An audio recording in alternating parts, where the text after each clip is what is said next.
사연을 듣는 여러분의 어렸을 때 첫 기억은 무엇인가요? 부모님의 손을 잡고 놀이공원에 갔던 경험, 좋아하는 과자를 사 먹었던 경험들이겠죠. 저는 집에 있었던 TV가 아주 시끄럽게 켜져 있었던 기억이 가장 먼저 떠오릅니다. 저녁 시간쯤이 되면 술에 취한 아버지가 집에 들어와서 어머니를 마구잡이로 두드려 패고, 그러면 어린 저는 그 소리가 너무 무서워서 TV 소리를 크게 틀어두고 제 방으로 도망가서 이불로 귀를 막고 구석에서 어머니가 우는 소리가 멈출 때까지 숨죽여서 울고 있었던 기억이 가장 먼저 떠오릅니다. 그런 불행한 어린 시절을 겪어왔지만 어머니는 저에게 단 한 번도 인상을 찌푸리거나 화내거나 짜증을 내시는 법이 없었어요. 다음날 아침이 되면 아버지는 자기가 언제 그랬냐는 듯이 얼굴색 하나 변하지 않고 자상한 남편 흉내를 내면서 아침상에 앉았고, 어머니는 얼굴에 멍이 시퍼렇게 들었는데도 별다른 내색을 하지 않으시고 웃으면서 아침을 차려주셨죠. 어린 마음에 어머니가 맞는 게 너무 싫었지만 사실 저렇게 맞고 나서 매번 웃는 어머니도 아버지가 싫지 않은 건 아닐까라는 철없는 생각도 했었죠. 하루는 학교를 가는데 도시락을 두고 온 게 생각나서 집으로 막 뛰어갔습니다. 평소 같았으면 그냥 친구랑 나가서 라면이나 한 그릇 사 먹고 말면 되지라는 생각에 도시락 같은 건 두고 가버렸을 텐데, 왜 그런 날이 있잖아요. 이상하게 다시 집으로 돌아가 봐야 할 것 같은 날. 도시락을 왜 두고 갔냐는 괜한 타박을 듣고 싶지 않아서 열쇠로 조용히 문을 따고 들어가는데 어디선가 흐느끼는 소리가 들리더군요. 현관문을 열고 발소리를 내지 않으면서 조용조용 집에 들어가니 열린 방문 틈 사이로 어머니가 가슴을 치면서 눈물을 흘리고 계신 게 아닙니까? 저는 그 자리에서 아무 말도 하지 못하고 도시락도 챙겨 나오지 않고 정말 도망치듯 집을 빠져나와 학교까지 울면서 달려갔어요. 제가 매일 학교에 가고 나면 어머니는 아버지에게 맞고 모른 척하는 자식에 대한 서러움을 본인의 가슴이 시퍼렇게 멍이 들어갈 때까지 쳐가면서 눈물로 삼키고 계셨던 겁니다. 아버지는 제게도 공포의 대상이었어요. 그래서 빨리 집을 나와서 일을 시작하고 얼른 돈을 많이 벌어서 어머니를 호강시켜줘야지. 그게 우리 가족의 유일한 탈출구가 아닐까란 생각을 은연중에 했던 것 같습니다. 그렇게 저는 고등학교를 졸업하자마자 운전대를 잡았어요. 지금 생각하면 어디로든 도망치고 싶은 마음에 일을 핑계 삼아 어디든 무작정 떠날 수 있는 일을 선택한 게 아닌가 싶네요. 그렇게 젊은 날을 정신없이 일만 하면서 보냈습니다. 하루는 일을 하고 돌아왔는데 사무실에 못 보던 아가씨가 있더라고요.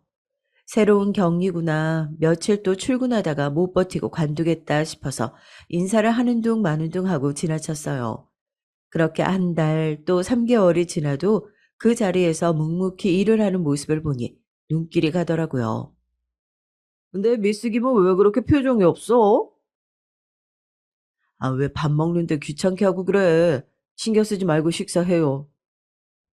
회사 특성상 운전을 하는 남자들이 많다 보니 불필요한 농담도 많이 하고 아저씨들이 말도 많이 붙여서 귀찮을 법도 한데, 생글생글 웃는 얼굴은 아니지만 또 필요한 일은 딱딱 잘라서 처리하는 참 손끝이 야무진 사람이다 싶었습니다. 웃긴 일이 있어야 웃죠. 농담 따먹게 할 시간에 배달이라도 한 군데 더 가세요. 자, 진짜 한마디로 안 진다니까. 자네랑 꼭 똑같아, 이제 보니까. 둘이 성격도 무뚝뚝한 게 꼭 천생연분이네. 미스김, 내가 이 친구랑 오래 같이 일을 해봐서 아는데, 이런 사람이 진짜 친구기라니까. 이 친구 고등학교 졸업하고 나서부터 일만 해서 돈도 꽤나 모았을 거야. 꽉 잡아야 돼. 저 이제 결혼 또 못해요. 이혼 2번이나 한 여자를 누가 데리고 살겠어요? 사람 불편하게 왜 그래요? 실없는 농담하는 거 보니까 아저씨도 다 늙었네. 그 당시에 회사의 젊은 사람이라고는 저희 둘뿐이라서 아저씨들은 기회만 보면 농담 반, 진담 반으로 저희 둘을 엮곤 했습니다. 미스 김은 이혼을 2번이나 했다고 했지만 주변 이야기를 들어보니 그것도 사별이라고 하더랍니다. 사연 없는 사람이 어디 있겠냐 싶으면서도 그래서 늘 저렇게 사람이 그늘이 있는 것 같았나 싶어서 묘한 동질감까지 갔었어요. 저야 솔직히 싫진 않았죠. 일을 한답시고 따로 여자를 만날 기회도 없었고, 처음에는 별다른 표정도 없던 미스 김도 조금씩 마음을 여는 건지 어느 날부터 점심시간만 되면 식판을 들고 누가 시키지도 않았는데 옆자리에 앉아서 묵묵히 밥을 먹기 시작했습니다. 사실 내가 연애를 해본 적도 없고 정말 여기 아저씨들 말대로 일만 주구장창해서 뭐 이런 게 고백이랍시고 하냐 싶겠지만 그래도 그동안 희숙 씨 좋게 봐왔습니다. 제가 다른 건 몰라도 행복한 가정 하나 꾸리는 거 그거는 곧 죽어도 내 목표다 생각하고 행복하게 해드리겠습니다. 금은방에 가서 결혼하고 싶은 여자가 있는데 어떤 반지를 해줘야 할지 모르겠다고 얘기해서 산 다이아 반지를 커다란 화물 트럭 앞에서 꺼내들며 그렇게 멋대가리 없는 프로포즈를 했어요. 뭐 썸을 타고 사귀고 그런 생각도 없이 눈앞에 이 여자를 놓치면 후회할 거란 생각에 그런 무식한 고백을 했네요.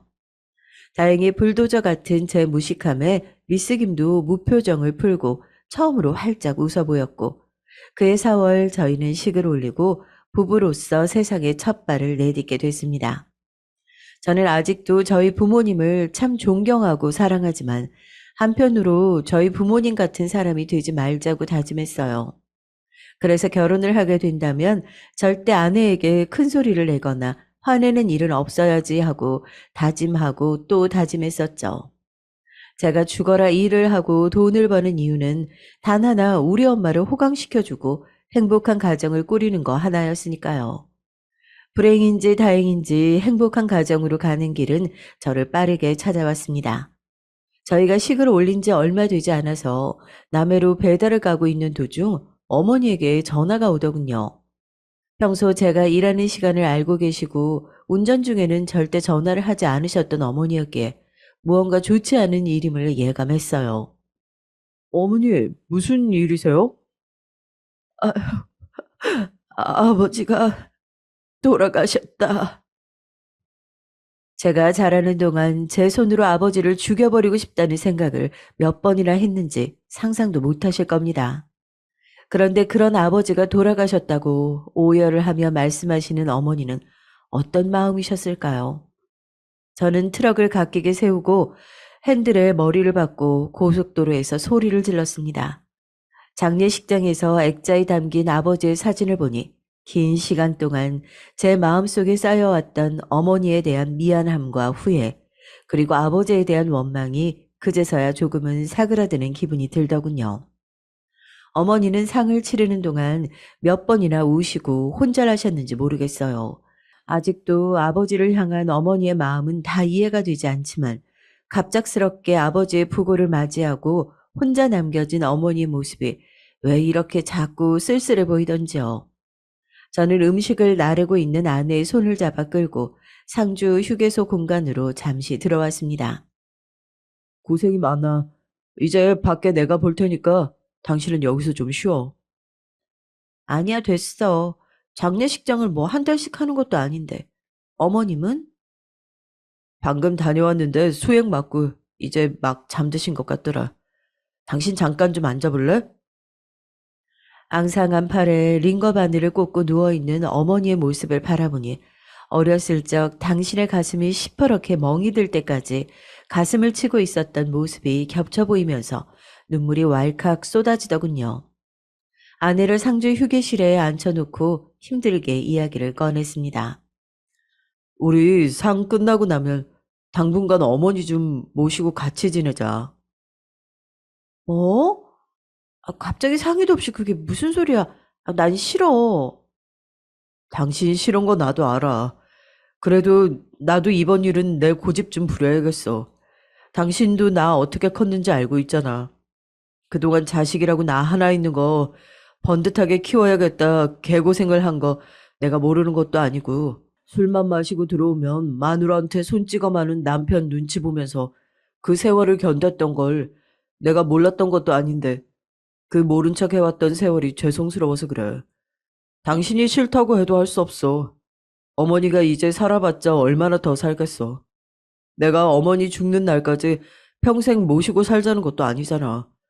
손찌검하던 남편이라도 남편은 남편인데 평생 같이 살아오다가 갑자기 덩그러니 혼자 남겨진 분, 지금 저렇게 혼자 내버려 두는 건 나가 죽으라고 등 떠미는 거나 다름없어. 아무리 생각해도 그건 자식된 도리가 아닌 것 같아. 당연히 아내 입장에서 납득이 되지 않는 일이었지만 그만큼 제 태도도 단호했습니다. 저렇게 어머니를 혼자 놔둘 수는 없다는 생각이 더 강했어요. 아내도 완강하고 확고한 제 모습을 보니 썩 내켜 보이진 않았지만 알겠다고 대답하더군요. 알겠어. 근데 나한테 뭐 시어머니 극진히 모시고 대접해라 이런 거 강요할 생각은 하지 마. 난 내 집에 누구 들어오는 것도 싫어서 손님 초대도 안 하는 사람이야. 우리 엄마 성격 잘 알잖아. 워낙 조용하고 남 눈치 많이 보는 분이라 시집살이는커녕 집에서도 있는 듯 없는 듯 그렇게 계실 거야. 그냥 눈치 보지 않고 편하게 계실 수만 있도록 잘 좀 부탁할게. 상이 끝나고 나서 모셔다 드리겠다는 걸 극구 뿌리치고 버스를 타시겠다는 어머니를 붙잡고 대뜸 그랬습니다. 우리 둘이서 상의해봤는데 아무래도 엄마 지금 집에 혼자 돌아가서 우울해서 어떻게 지내려고 해. 당분간, 진짜 당분간만 엄마 마음 괜찮아질 때까지만 우리 집으로 가서 같이 살자. 모셔다 드릴 테니까 필요하신 거 잘 정리해 놔요. 내가 이삿짐 센터 연락해 놓을게.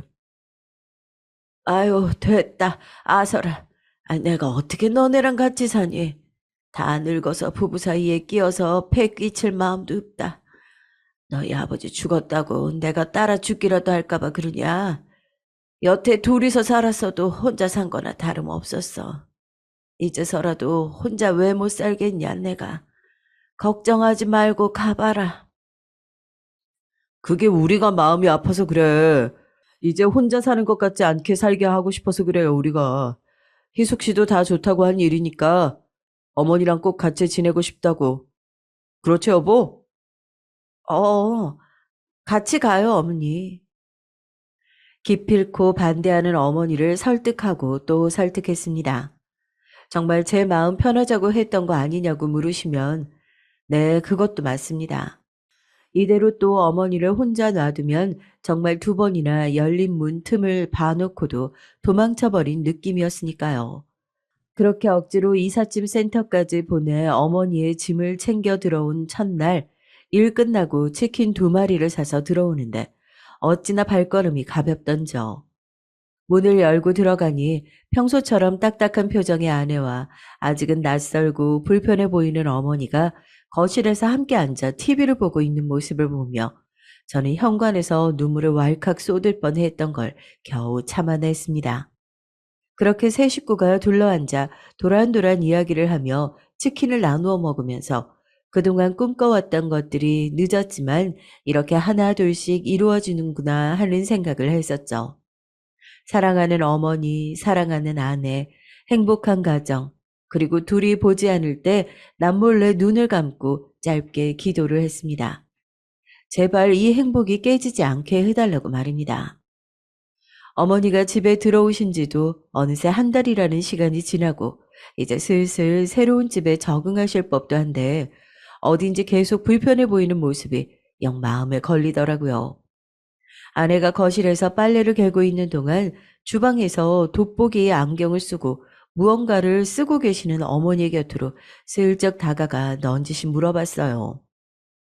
엄마, 요즘 지내는 건 좀 어떠세요? 어디 불편하신 건 없어요? 뭐 필요하신 거 있으면 언제든지 말만 하세요. 난 잘 지낸다, 괜찮어. 새아가가 워낙 잘해줘서 불편한 거 없이 잘 지내고 있다. 너 일하고 들어와서 피곤할 텐데 얼른 씻고 자. 걱정하지 말어, 괜찮아.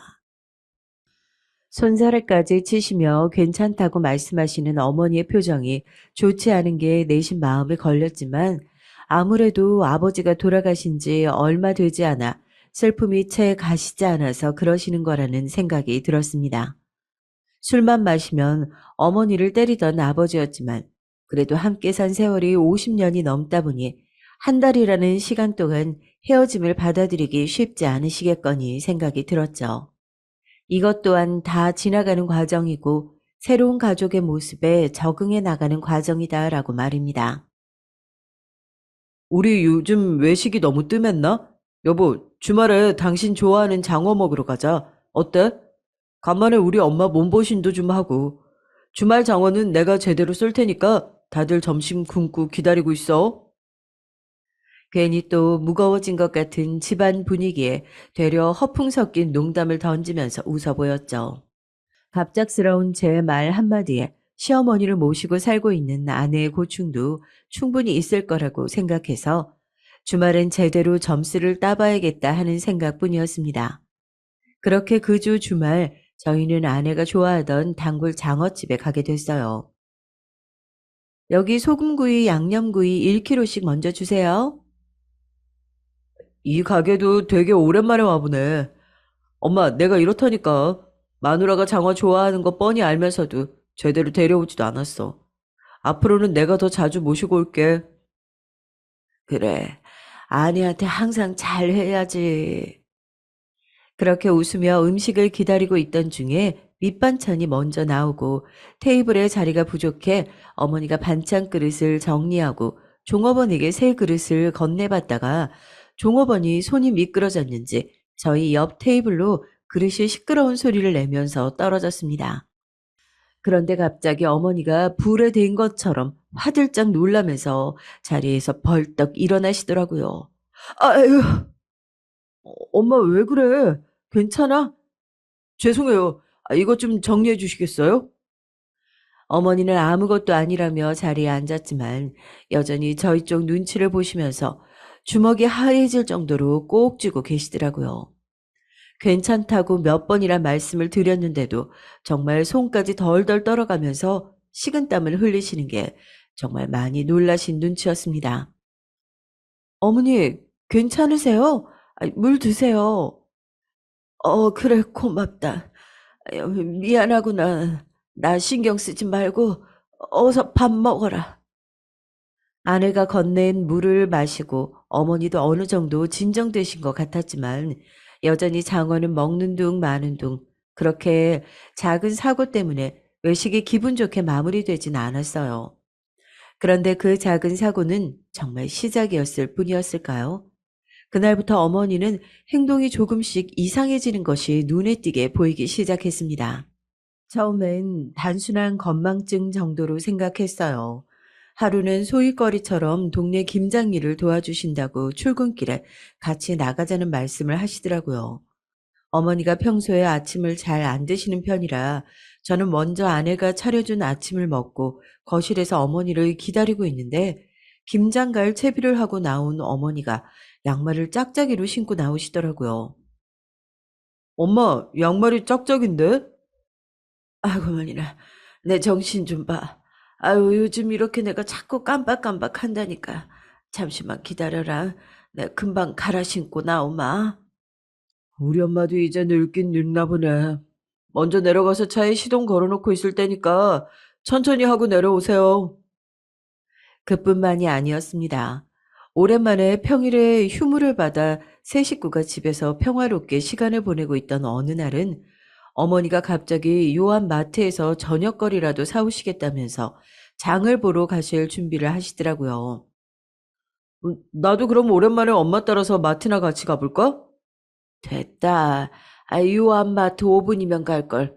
뭐하러 여러 명이서 가. 30분도 안 걸리니까 너희는 집에서 쉬고 있어라. 운동 삼아 천천히 나갔다 올 테니까. 알겠어요. 올 때 돼지고기 좀 사와요. 오랜만에 엄마가 끓여준 김치찌개 먹고 싶네. 그렇게 어머니가 장을 보러 나가고 저랑 아내도 오랜만에 둘이서 집에 앉아 여유롭게 영화를 보고 있었어요. 일을 오래 한 탓인지 영화 한 편을 끝까지 집중해서 보는 것도 힘들더라고요. 정신을 차리니까 아내도 저도 영화를 틀어놓은 채로 깜빡 졸았더라고요. 영화는 이미 다 끝나고 창밖을 내다보니 어느새 해가 지려고 어둑어둑해져 있었어요. 나도 여보 잠든 거 보고 깨우려다가 같이 졸아버렸네. 그러게, 우리 요즘 피곤하긴 피곤했나 보다. 그런데 잠깐만, 엄마는? 분명히 저녁거리를 사러 유한 마트에 다녀오신다고 30분이면 돌아오신다고 했던 어머니는 이미 돌아오고도 남을 시간인데 아무리 불러봐도 대답이 없으셨어요.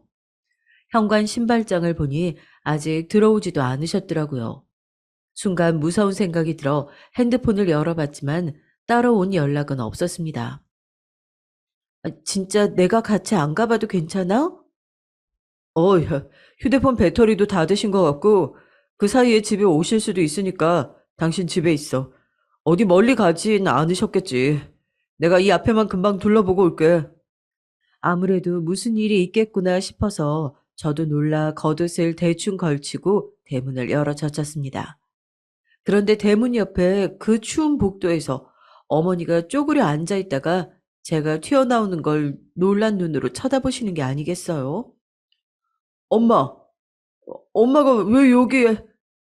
마트, 아니, 엘리베이터를 타고 왔는데, 우리 집이 맞는데, 아니, 갑자기 이상하게 비밀번호가 하나도 기억이 안 나서, 아니, 내가 마트를 다녀오려고 했는데, 요 앞까지 나섰다가 뭘 사놔야 되나 싶어가지고, 다시 올라왔는데, 추운 겨울에 손마디는 꽁꽁 얼고 입술도 파랗게 질려서 횡설수설하는 어머니에게 자켓을 벗어 감싸드리고 얼른 집 안으로 들어왔습니다. 그렇게 집으로 돌아와 기절하듯 잠드신 어머니의 모습을 보면서 저는 무언가 잘못됨을 느꼈어요. 무언가 행복했던 우리 가정에 금이 가는 그런 느낌이요. 잠에서 겨우 깨신 어머니는 그제서야 정신이 드셨는지 저희에게 더듬더듬 상황을 설명하시더라고요. 분명히 마트에 가려고 장바구니까지 챙겨서 나왔는데 대문 열고 엘리베이터를 타고 나니까 내가 뭐하러 나온 건지 머리가 정말 하얀 도화지처럼 휑 하더라고. 손에 장바구니가 들린 걸 보고 마트를 가려고 나왔구나 하는 게 기억이 나서 어찌저찌 또 마트까지는 찾아갔지. 아니, 그런데 마트에 서서 아무리 생각해도 뭘 사기로 했는지 기억이 도저히 안 나는 걸 어떡하니. 결국엔 아무것도 못 사고 그냥 나왔지.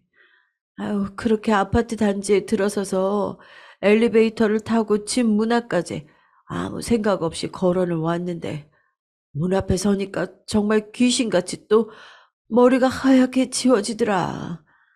비밀번호가 숫자 하나도 생각이 안 나고 이 집이 우리 집이 맞는지도 모르겠어서 그냥 너 퇴근하면 같이 들어가야겠다 해서 앉아서 잠깐 기다리는 게.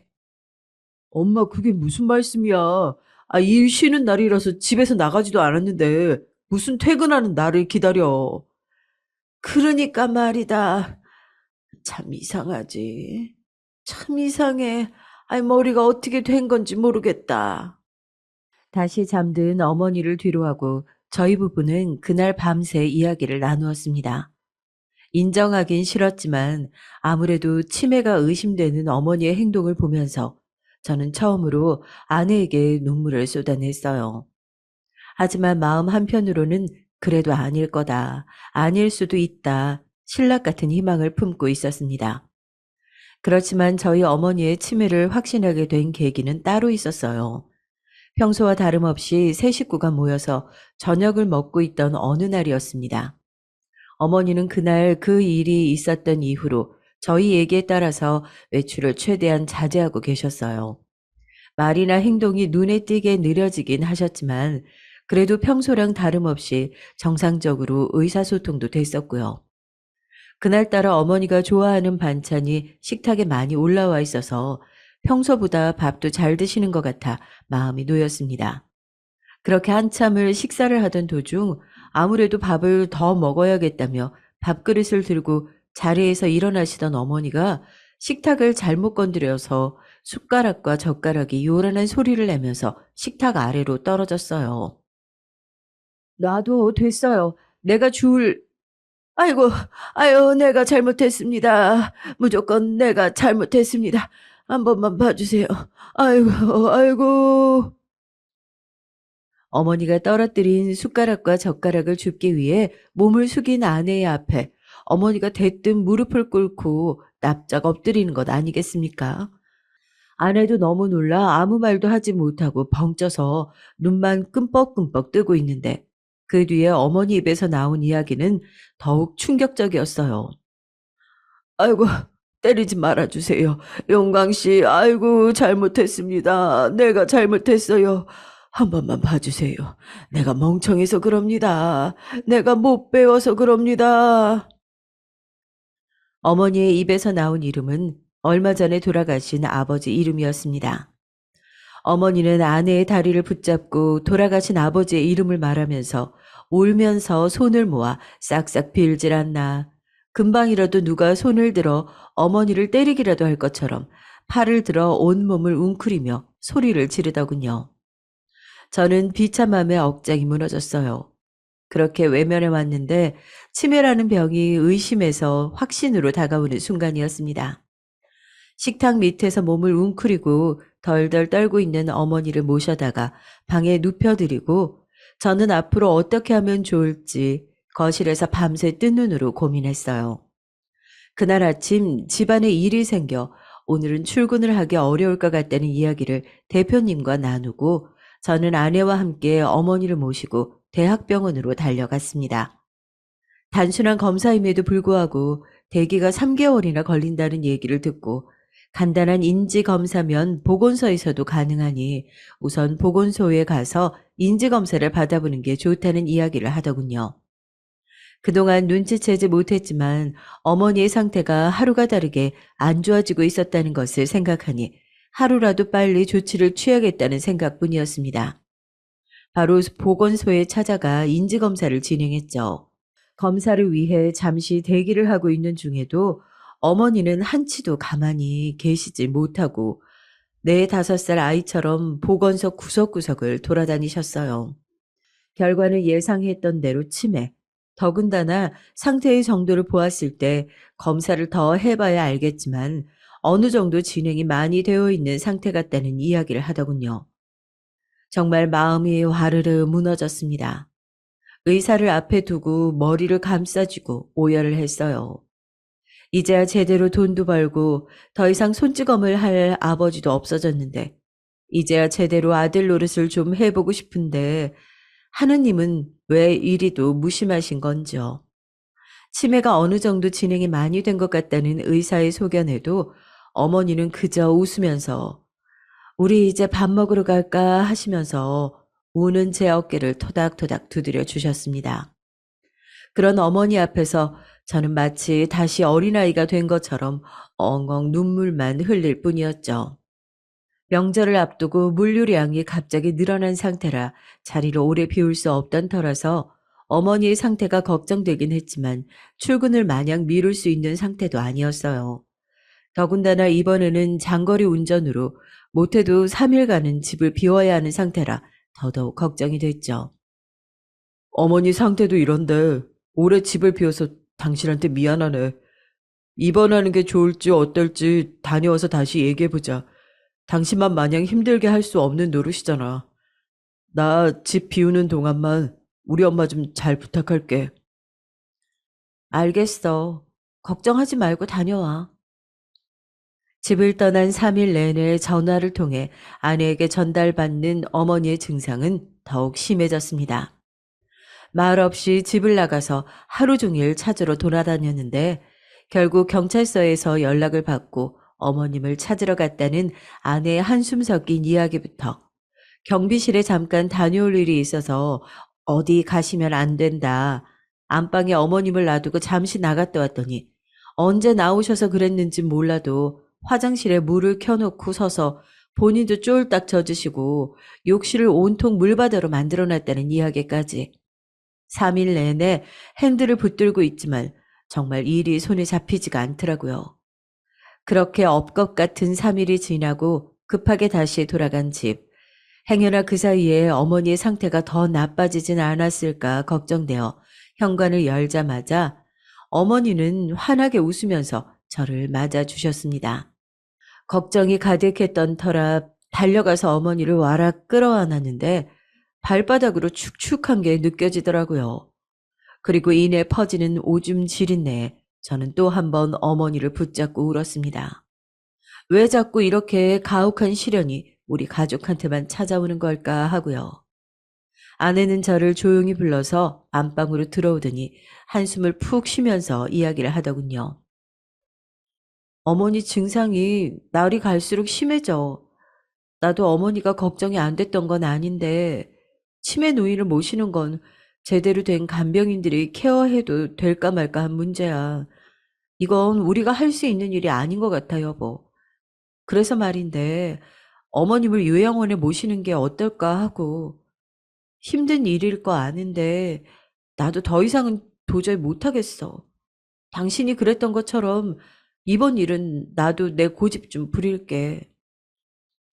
어머니를 요양원에 모시는 게 어떻겠냐는 아내의 말이 솔직히 이해가 되지 않는 것은 아니었습니다. 어머니와 합가를 하자는 것 자체도 저의 욕심이었는데 치매 걸린 어머니까지 케어하자고 하는 것은 아내에게도 너무 못할 짓인 것 같아 고민스럽더라고요.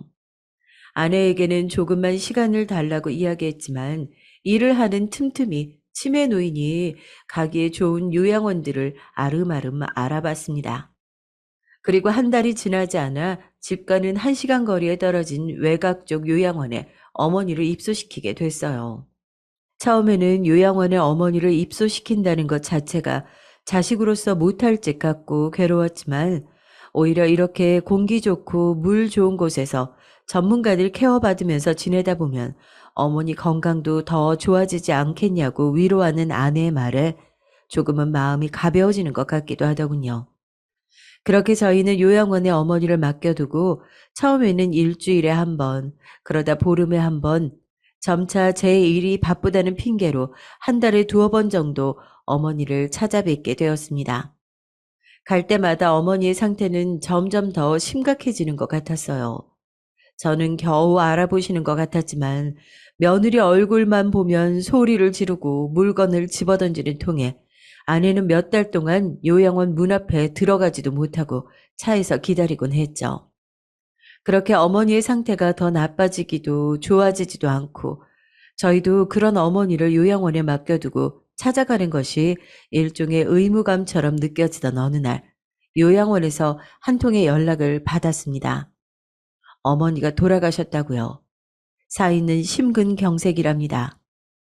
정말 미친 사람처럼 운전을 해서 요양원으로 달려갔어요. 평생을 운전만 하며 살아온 저인데 이렇게 운전대만 잡으면 가까운 거리에 어머니가 계시는데 왜 저는 진작 더 자주 찾아뵙지 못하고 이제 아들 얼굴을 붙잡고 인사 한마디도 하실 수 없이 눈을 감고 떠나신 후에야 이렇게 미친 듯이 어머니를 찾아 달려가는 걸까요? 처음부터 끝까지 저는 어머니에게 등을 돌린 아들이었다는 생각에 너무나도 괴로웠습니다. 장례 절차를 치르기 위해 찾아간 요양원.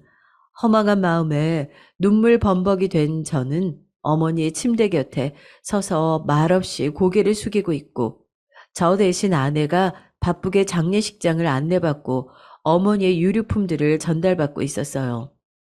누군가 조용히 제 곁으로 오셔서 어깨에 손을 얹으시더라고요.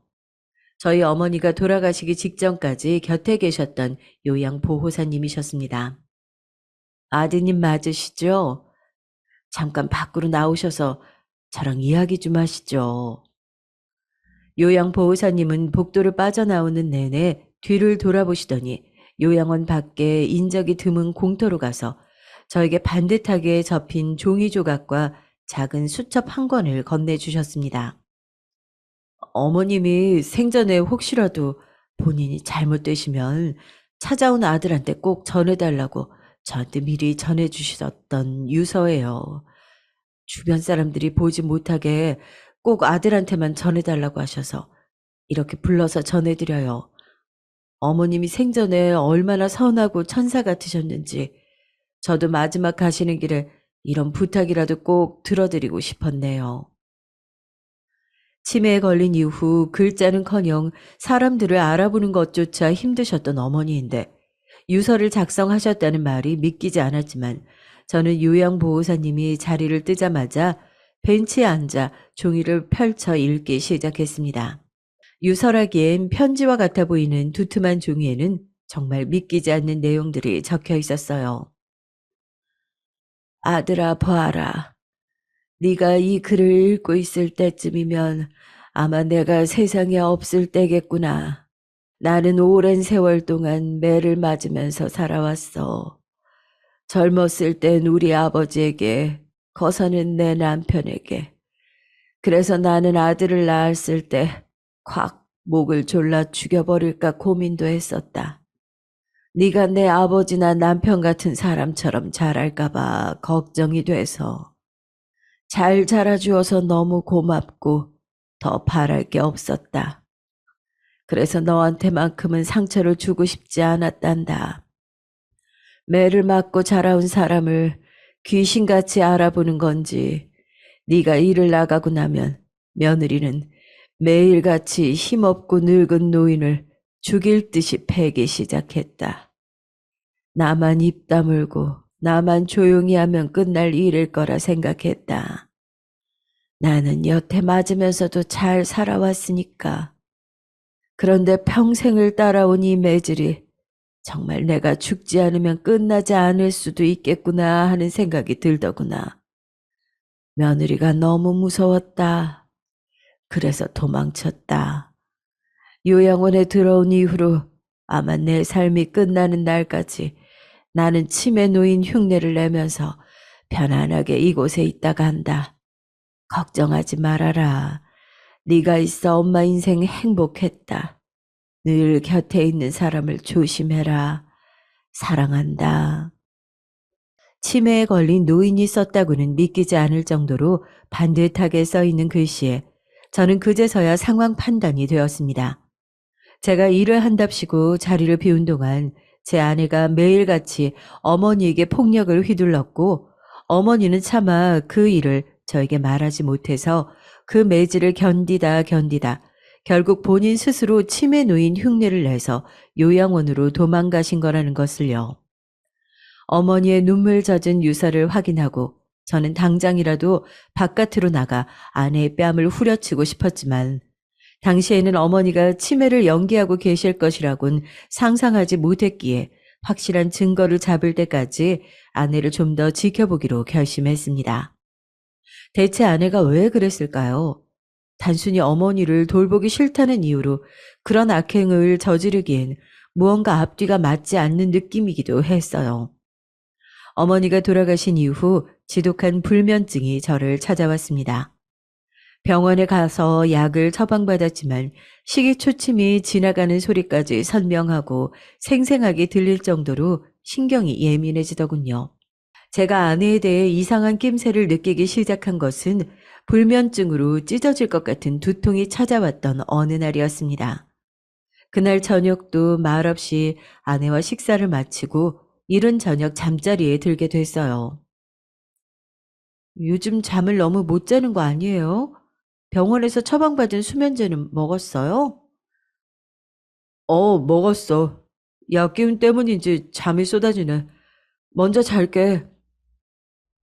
어머니의 유서를 확인한 이후 거의 일주일 가까이 제대로 먹지도 자지도 못했던 상황이라서 약을 먹고 난 후 정말 기절할 듯이 깜빡 잠에 들었던 것 같습니다. 그러던 중 꿈인지 현실인지 모르겠지만 도어락이 열리는 소리가 나서 황급히 몸을 일으켰고요. 시계를 보니 새벽 1시 정도. 아내에게 소리를 들었냐며 물어보려고 고개를 돌렸지만 바로 옆에 누워서 잠들어 있어야 할 아내가 보이지 않더군요. 이 새벽에 어딜 급하게 나간 건가 싶어 저도 옷 하나 걸치지 않고 대문을 열었습니다. 저 아래 점처럼 보이는 제 아내가 아파트 단지 밑에 주차되어 있는 검정색 세단에 올라타더군요. 어딜 가는 것도 아니고 그 자리에 주차된 차 안에서 아내는 거의 1시간가량을 나오지 않았습니다. 차에서 아내가 내린 것을 확인하고 저는 다시 침대에 누워 얼른 잠든 척을 했어요. 이윽고 돌아온 아내는 아무 일도 없었다는 듯이 침대 옆자리에 눕더군요. 저는 아내가 완전하게 잠든 것을 확인하고 나서 아내의 핸드폰을 확인했어요. 혹시라도 순한 아내가 누군가의 협박에 못 이겨 그런 짓을 저질렀던 것은 아닐까 일말의 기대와 희망을 품고 말입니다. 그리고 문자를 확인한 이후 그 기대와 희망은 또다시 산산조각 나버렸습니다. 감정을 제대로 드러내진 않았지만 그래도 누구보다 가정에 최선을 다했다고 생각했던 아내는 핸드폰 속에서 다른 남자에게 매일같이 사랑을 속삭이고 있었어요. 남편은 일 언제 들어가? 다음 주 화요일, 이번에 들어가면 5일은 같이 있을 수 있어. 보고 싶어요, 정말. 나도 보고 싶어. 사랑해. 어머님은? 내가 입단속 시켜놨어. 지 아들한테 절대 말 못함. 이번 달 생활비는 언제쯤 보내줄 수 있어? 기다려. 남편한테 돈 모자라다고 해볼게. 할망구 죽었다며? 지난번에 내가 머리 때려서 그런 거 아니야? 아니야, 심근경색이래. 지 아들한테 유산도 남겨주고 간 것 같은데 남편이 말을 안 함. 너 사기꾼인 거 걸린 거 아니야? 남편도 빨리 엄마 따라가라고 물 떠나놓고 기도해라. 차마 입에 담을 수조차 없는 인간의 탈을 쓴 두 짐승의 대화에 저는 할 말을 잃었어요. 혹시라도 그 사이에 아내가 깰까 싶어 수많은 대화 내용을 제 핸드폰으로 빠르게 옮겨두고 거실로 나와 밤새 두 짐승의 대화 내용을 확인했습니다. 아내가 저와 결혼하기 전 사실혼 관계였고 사별로 헤어졌다고 했던 두 번째 남편은 아내의 내연남이 되어 버젓이 살아있더군요. 애초에 돈을 노리고 했던 사기 결혼이었습니다. 제가 매달 생활비를 가져다 줄 때마다 이번 달은 모임이 있어서 이번 달부터는 어머님까지 케어해야 해서 이런저런 핑계를 대면서 저에게 부족한 생활비를 더 타갔던 이유가 또 다른 살림살이를 차려놨던 전 남편에게 가져다 주기 위함이었다는 것을요. 그뿐만 아니라 어머니는 아내와 내연남이 제가 일 때문에 오래 집을 비우는 틈을 타서 저희 집을 들락거리고 주인 없는 집에서 부부 행세를 할 동안 찢어지는 마음으로 그 모습을 고스란히 지켜보고 계셨던 겁니다. 제 아내와 아내의 내연남은 그런 어머니가 혹시라도 저에게 고자질을 할까 싶어 마구잡이로 폭행을 가했던 거고요. 저는 항상 일 때문에 3일이고 5일이고 집을 비울 때마다 집에 혼자 남아 있어야 하는 아내가 걱정되는 마음에 늘 부족함 없이 생활하게 하고자 더욱 노력했었어요. 매일같이 전화나 문자로 안부를 살필 순 없지만 그래도 하루에 2번 꼬박꼬박 전화를 하고 특히 돈이 부족하다고 할 땐 정말 이유도 묻지 않고 군소리 없이 보내주곤 했습니다. 그럴 때마다 웃으며 고맙다고 했던 아내의 얼굴이 떠올랐어요. 아내는 그동안 저를 정말로 사랑한 것이 아니었다는 것이 확 와닿더군요. 일 때문에 지쳐 늘 집에 와서 제대로 가정을 굽어 살피지 못했던 벌을 받게 된 걸까요? 마치 천사 같은 모습으로 잠들어 있는 아내를 흔들어 깨워 대체 왜 그런 거냐 따져 묻고 싶었습니다. 그마저도 어머니의 유서가 아니었다면 저는 평생 이런 아내의 외도를 모르고 아내가 다른 남자와 가정을 꾸리는 비용을 벌기 위해 죽도록 일만 하고 있었을 거란 생각을 하니 소름이 끼치더군요. 아들이 행여 마음에 깊은 상처라도 받을까봐 이 유서를 남기시는 어머니는 얼마나 망설이고 또 망설이셨을까요? 다시는 그 누구도 믿지 못할 것 같은 마음이었지만 아내의 악행은 제대로 처벌해야겠다는 생각이 들었습니다. 저는 근처 여관에 월권을 끊어두고 집으로 돌아와 아내에게 이번에 맡은 일은 수량도 많고 거리도 길어서 거의 한 달 가까이 집에 들어오지 못할 것 같다는 통보를 했습니다. 걱정 섞인 말을 하는 아내의 표정이 어쩐지 밝아지는 것 같아 징그럽기까지 하더군요. 그렇게 대충 제 짐을 챙기고 여관으로 들어와 수많은 곳에 연락을 했던 것 같습니다. 합법적으로 증거를 수집하기 위해 흥신소 이혼 전문 변호사까지요.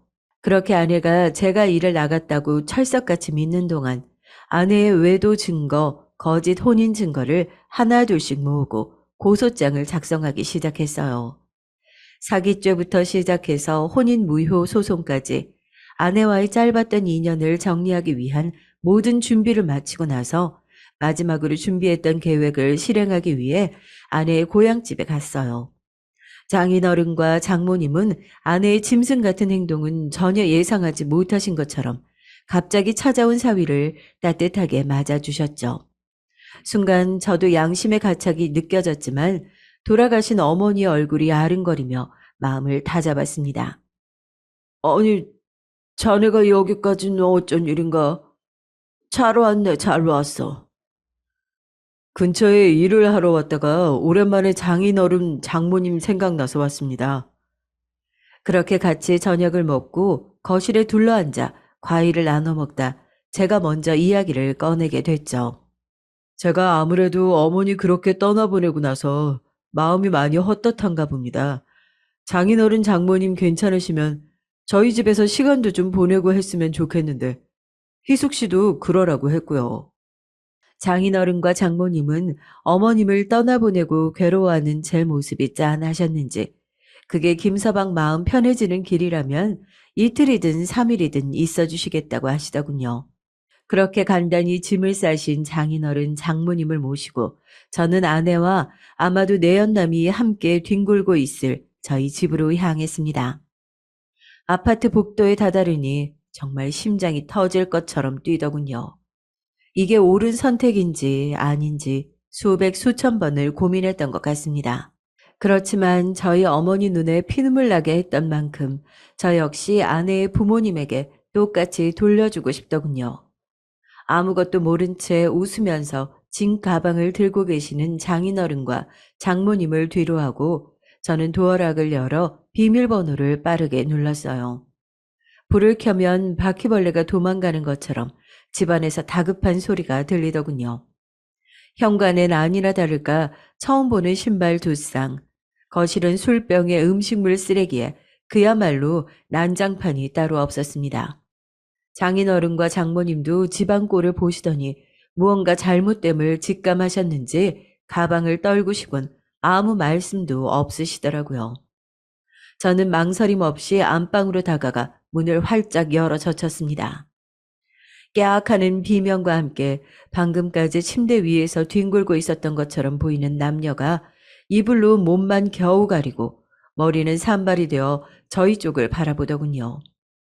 아내는 저를 보고 사색이 되더니 뒤에 계신 부모님을 보고 말로 형언할 수 없는 표정을 지었습니다. 장인어른은 그제서야 상황을 깨달으신 건지 아내에게 달려들어 머리채를 잡고 바닥으로 질질 끌어내시더군요. 장모님은 아이고 아이고 이게 무슨 하면서 바닥에 주저앉아 엉엉 우시기 시작했습니다. 장인어른 장모님, 이렇게 부르는 것도 오늘이 마지막일 것 같습니다. 저랑 결혼했던 장인어른과 장모님의 따님은 이렇게 제가 없을 때마다 남편을 불러서 부부 행세를 한 것도 모자라서 그걸 들킬까봐 저희 어머니를 틈만 나면 폭행했습니다. 그리고 저는 저희 어머니가 찢어지는 가슴으로 작성하셨던 유서와 노트를 내밀었었죠. 저희 어머니 치매 아니셨습니다. 아들이 상처받을까봐 말도 못하고 매일같이 그 주먹질을 견디시면서 이렇게 일기를 남기셨어요. 여기서 끝나지 않습니다. 죽을 때까지 죗값 다 치르게 할 겁니다. 제 말이 끝나자마자 장인어른은 정말 아내의 뺨을 쉴 새 없이 내리치더군요. 연민의 마음도 들지 않았습니다. 장모님도 선뜻 이를 말리지 못하고 제 손을 부여잡고 연신 미안하네 미안하네 하고 되뇌이실 뿐이었죠. 알몸의 2남녀가 제 옷을 둘러 입고 무릎 꿇고 앉아 손이 발이 되도록 싹싹 비는데 정말 화도 눈물도 나지 않더라고요. 이상했습니다. 여보, 여보, 내가 진짜 잘못했어. 내가 진짜 잠깐 미친 것 같아. 내가 무슨 생각으로 그랬는지 정말 모르겠어. 뭐에 홀린 사람처럼. 내가 진짜 어머니한테 그렇게 했던 건 다 이 사람이 시키는 대로 했던 것뿐이야. 너 지금 무슨 소리야, 이씨. 너야말로 나한테 그 할망구 제대로 패서 죽으면 둘이서 보험금 나눠 갖자고 그렇게 시켰으면서, 이씨. 지금 나한테 이걸 다 뒤집어 씌우는 거야, 뭐야? 미쳤어? 내가 언제 그렇게 얘기했다고 그래. 내가 이번에 꼭 돈 딸 수 있다고. 자본금이 부족해서 그러니까 마지막으로 한 번만 도와주면 된다고 해서 이번에도 내가 돈 보내줬던 거 아니야. 궁지에 몰리고 나니 서로 남 탓을 하며 어떻게든 죄를 서로 뒤집어 씌우려고 하는 모습을 보니 더욱 기가 찼습니다. 저런 하찮은 인간들한테 저희 어머니가 그런 수모를 당했다고 생각하니 더욱 억울했고요. 사실 확인을 위해 모았던 자리도 아니었고 이미 증거는 증거대로 다 수집한 터라 저랑 어머니랑 함께 있었던 그 집에서 모두를 내쫓아 버렸습니다. 다시는 볼 일 없을 거야. 법정 외에서는 너한테 한 톨이라도 죄가 남아있다면 난 죽을 때까지 그 죄를 물러 쫓아다닐 거야. 집에 있는 아내의 짐을 정리하고 또 그것보다 더 많이 남아있을 아내의 흔적을 정리하는데 아무래도 많은 시간이 걸리겠죠. 이걸로 끝나지 않고 남아있는 고소장을 접수하는데도 또 긴 시간이 걸릴 것입니다. 그렇지만 이렇게라도 어머니의 원통함을 풀어드릴 수만 있다면 저는 얼마나 긴 시간이 걸리더라도 아내에 대한 복수를 포기하지 않을 거예요. 많이 늦긴 했지만 더 이상 저는 열린 문틈 사이로 어머니가 맞는 모습만을 바라보는 아들이 되지 않을 것이니까요. 사연을 듣고 계신 구독자분들께 소중한 마음이 곁에 있다면 미루지 말고 손이라도 한번 잡아보라는 이야기를 꼭 하고 싶습니다. 제 복수의 근황을 앞으로 계속 전하게 될 수 있을지는 모르겠지만 절대 포기하지 않을 겁니다. 여러분들도 마음속으로 작은 응원을 보내주시면 감사하겠습니다. 안녕하세요. 저는 서울에 사는 50대 중반 여자입니다. 저는 예쁜 딸아이를 하나 두고 있는데요. 딸아이를 키우면서 참 힘든 일이 많았습니다. 그런데 얼마 전에 저의 30년 묵은 응어리를 제 딸내미가 속 시원하게 풀어주어서 얼마나 통쾌했는지 몰라요. 아무래도 제가 딸 자식 하나는 똑부러지게 잘 키운 것 같아요. 요즘 그 일 때문에 매일 배꼽 잡고 웃다 보니 딸내미가 저지른 그 무모하면서도 통쾌한 짓을 자랑 한번 해보고 싶어서 사연을 보내봅니다. 제 이야기를 들으면서 같이 속 시원해 하셨으면 좋겠어요. 먼저 30여 년 전으로 거슬러 올라가겠습니다. 저는 20대 초반의 나이에 서울에서 일을 다니다가 남편을 만나게 됐는데요. 남편은 본가가 지방이었지만 혼자 서울살이를 해보겠다고 올라와서 살고 있는 중이었어요. 남편은 조금 가부장적인 면이 있긴 했지만 그 시절 남자들이 대부분 그랬기 때문에 별로 이상한 구석은 느끼지 못했습니다.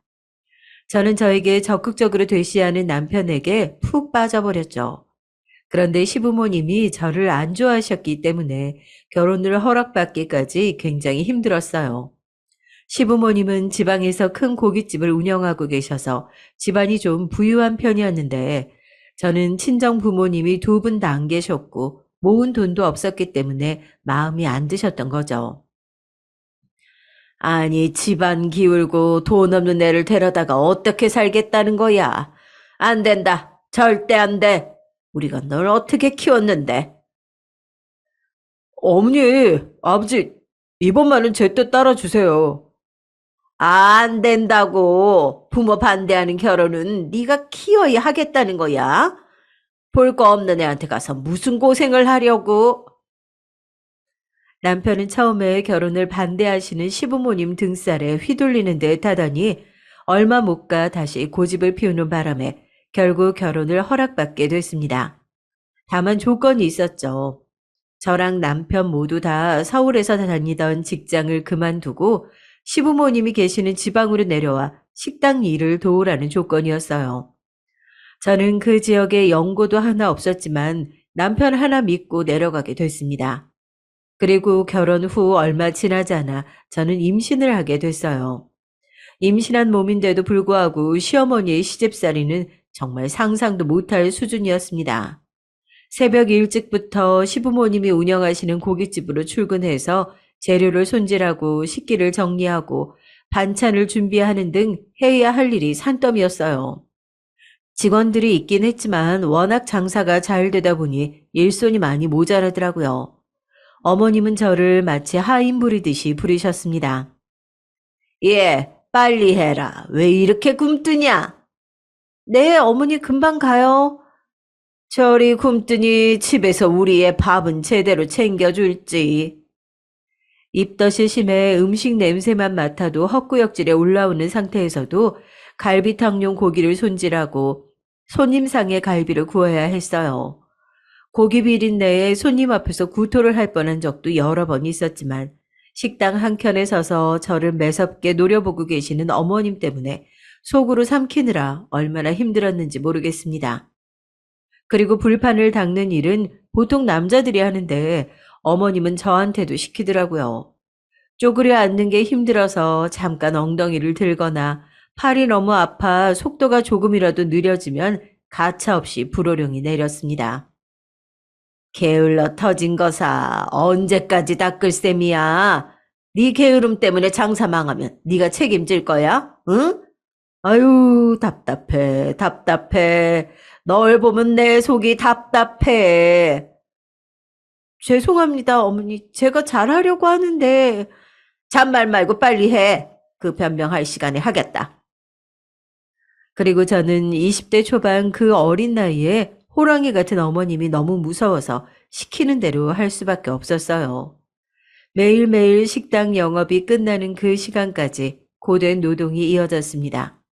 중간에 잠깐 직원들끼리 다 같이 쉬는 시간이 있었는데 그 시간마저도 어머님이 저를 못 쉬게 하시고 이것저것 심부름을 시켜대는 통에 과로로 쓰러질 뻔한 적도 여러 번 있었죠. 저는 그때마다 이를 악물고 버텼습니다. 언젠가는 어머님께 이 집 며느리로 인정을 받겠다는 각오로요. 물론 밤마다 서러워서 울긴 했어요.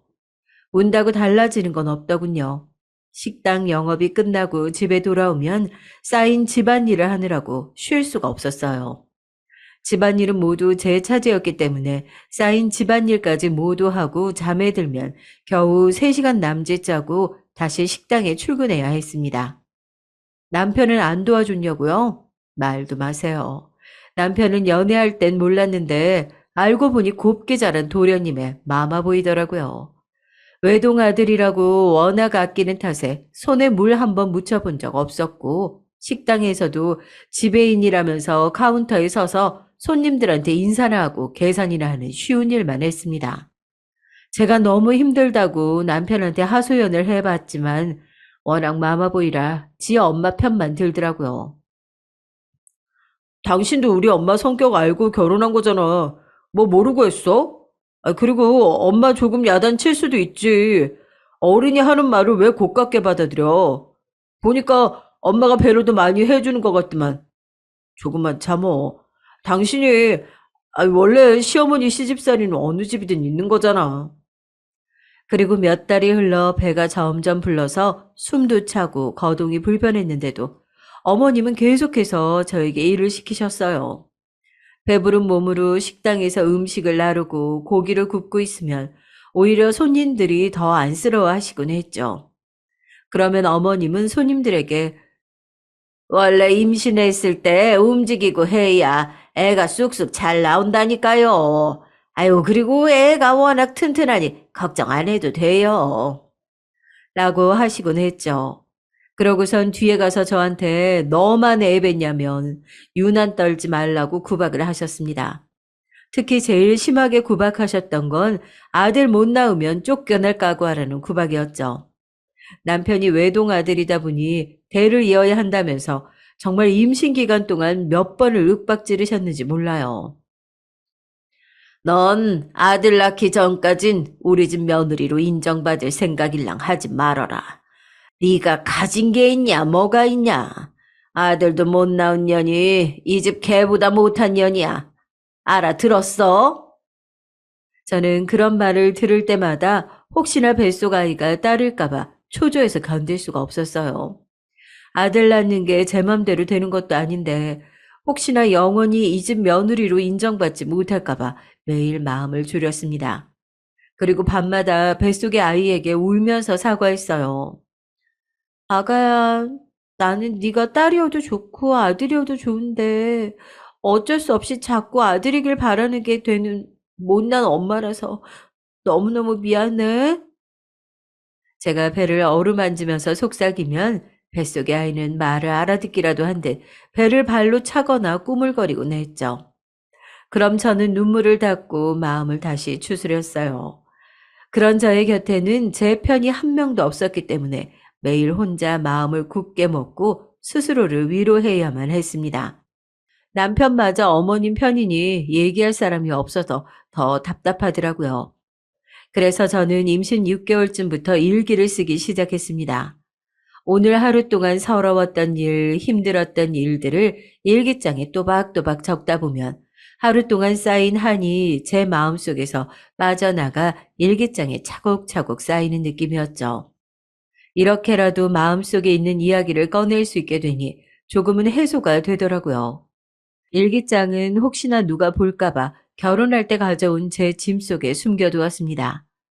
그렇게 일기장은 매일매일 조금씩 채워져 임신 막달에는 노트 5권 분량은 좋게 되더라고요. 그리고 저는 만삭 때까지 그렇게 모진 구박과 시집살이를 견디며 살다가 초겨울의 어느 날 10시간의 힘든 진통 끝에 아이를 낳게 됐습니다. 하늘이 무심하게도 아이는 딸이었어요.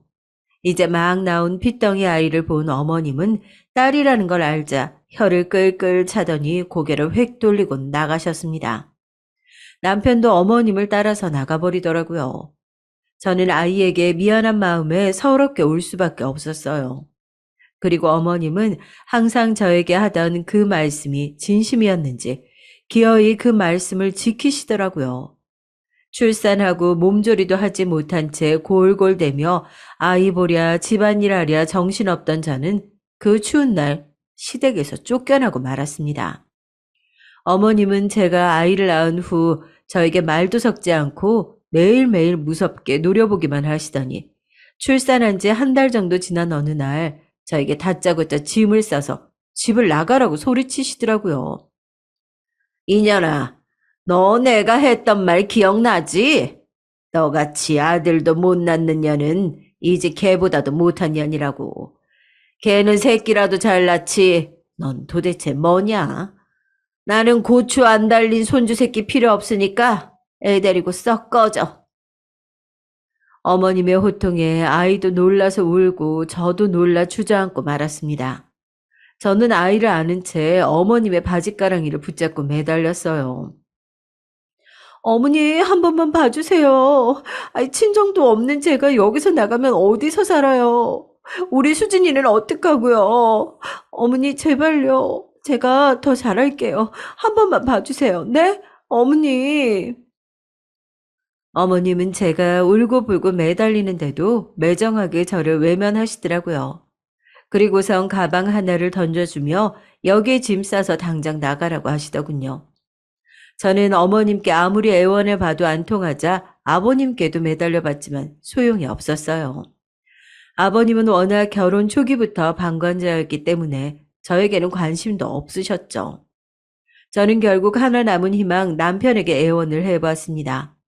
남편만큼은 자기 아내와 자식을 버리지 않을 거라는 신락 같은 희망을 가지고요. 여보, 나랑 수진이 버릴 거야? 응? 여보, 제발 나 좀 살려줘. 나 여기서 나가면 우리 수진이랑 어떻게 살아? 제발, 여보. 나라고 뭐 여기서 어떻게 하라고? 뭐? 솔직히 나도 질리고 힘들었어.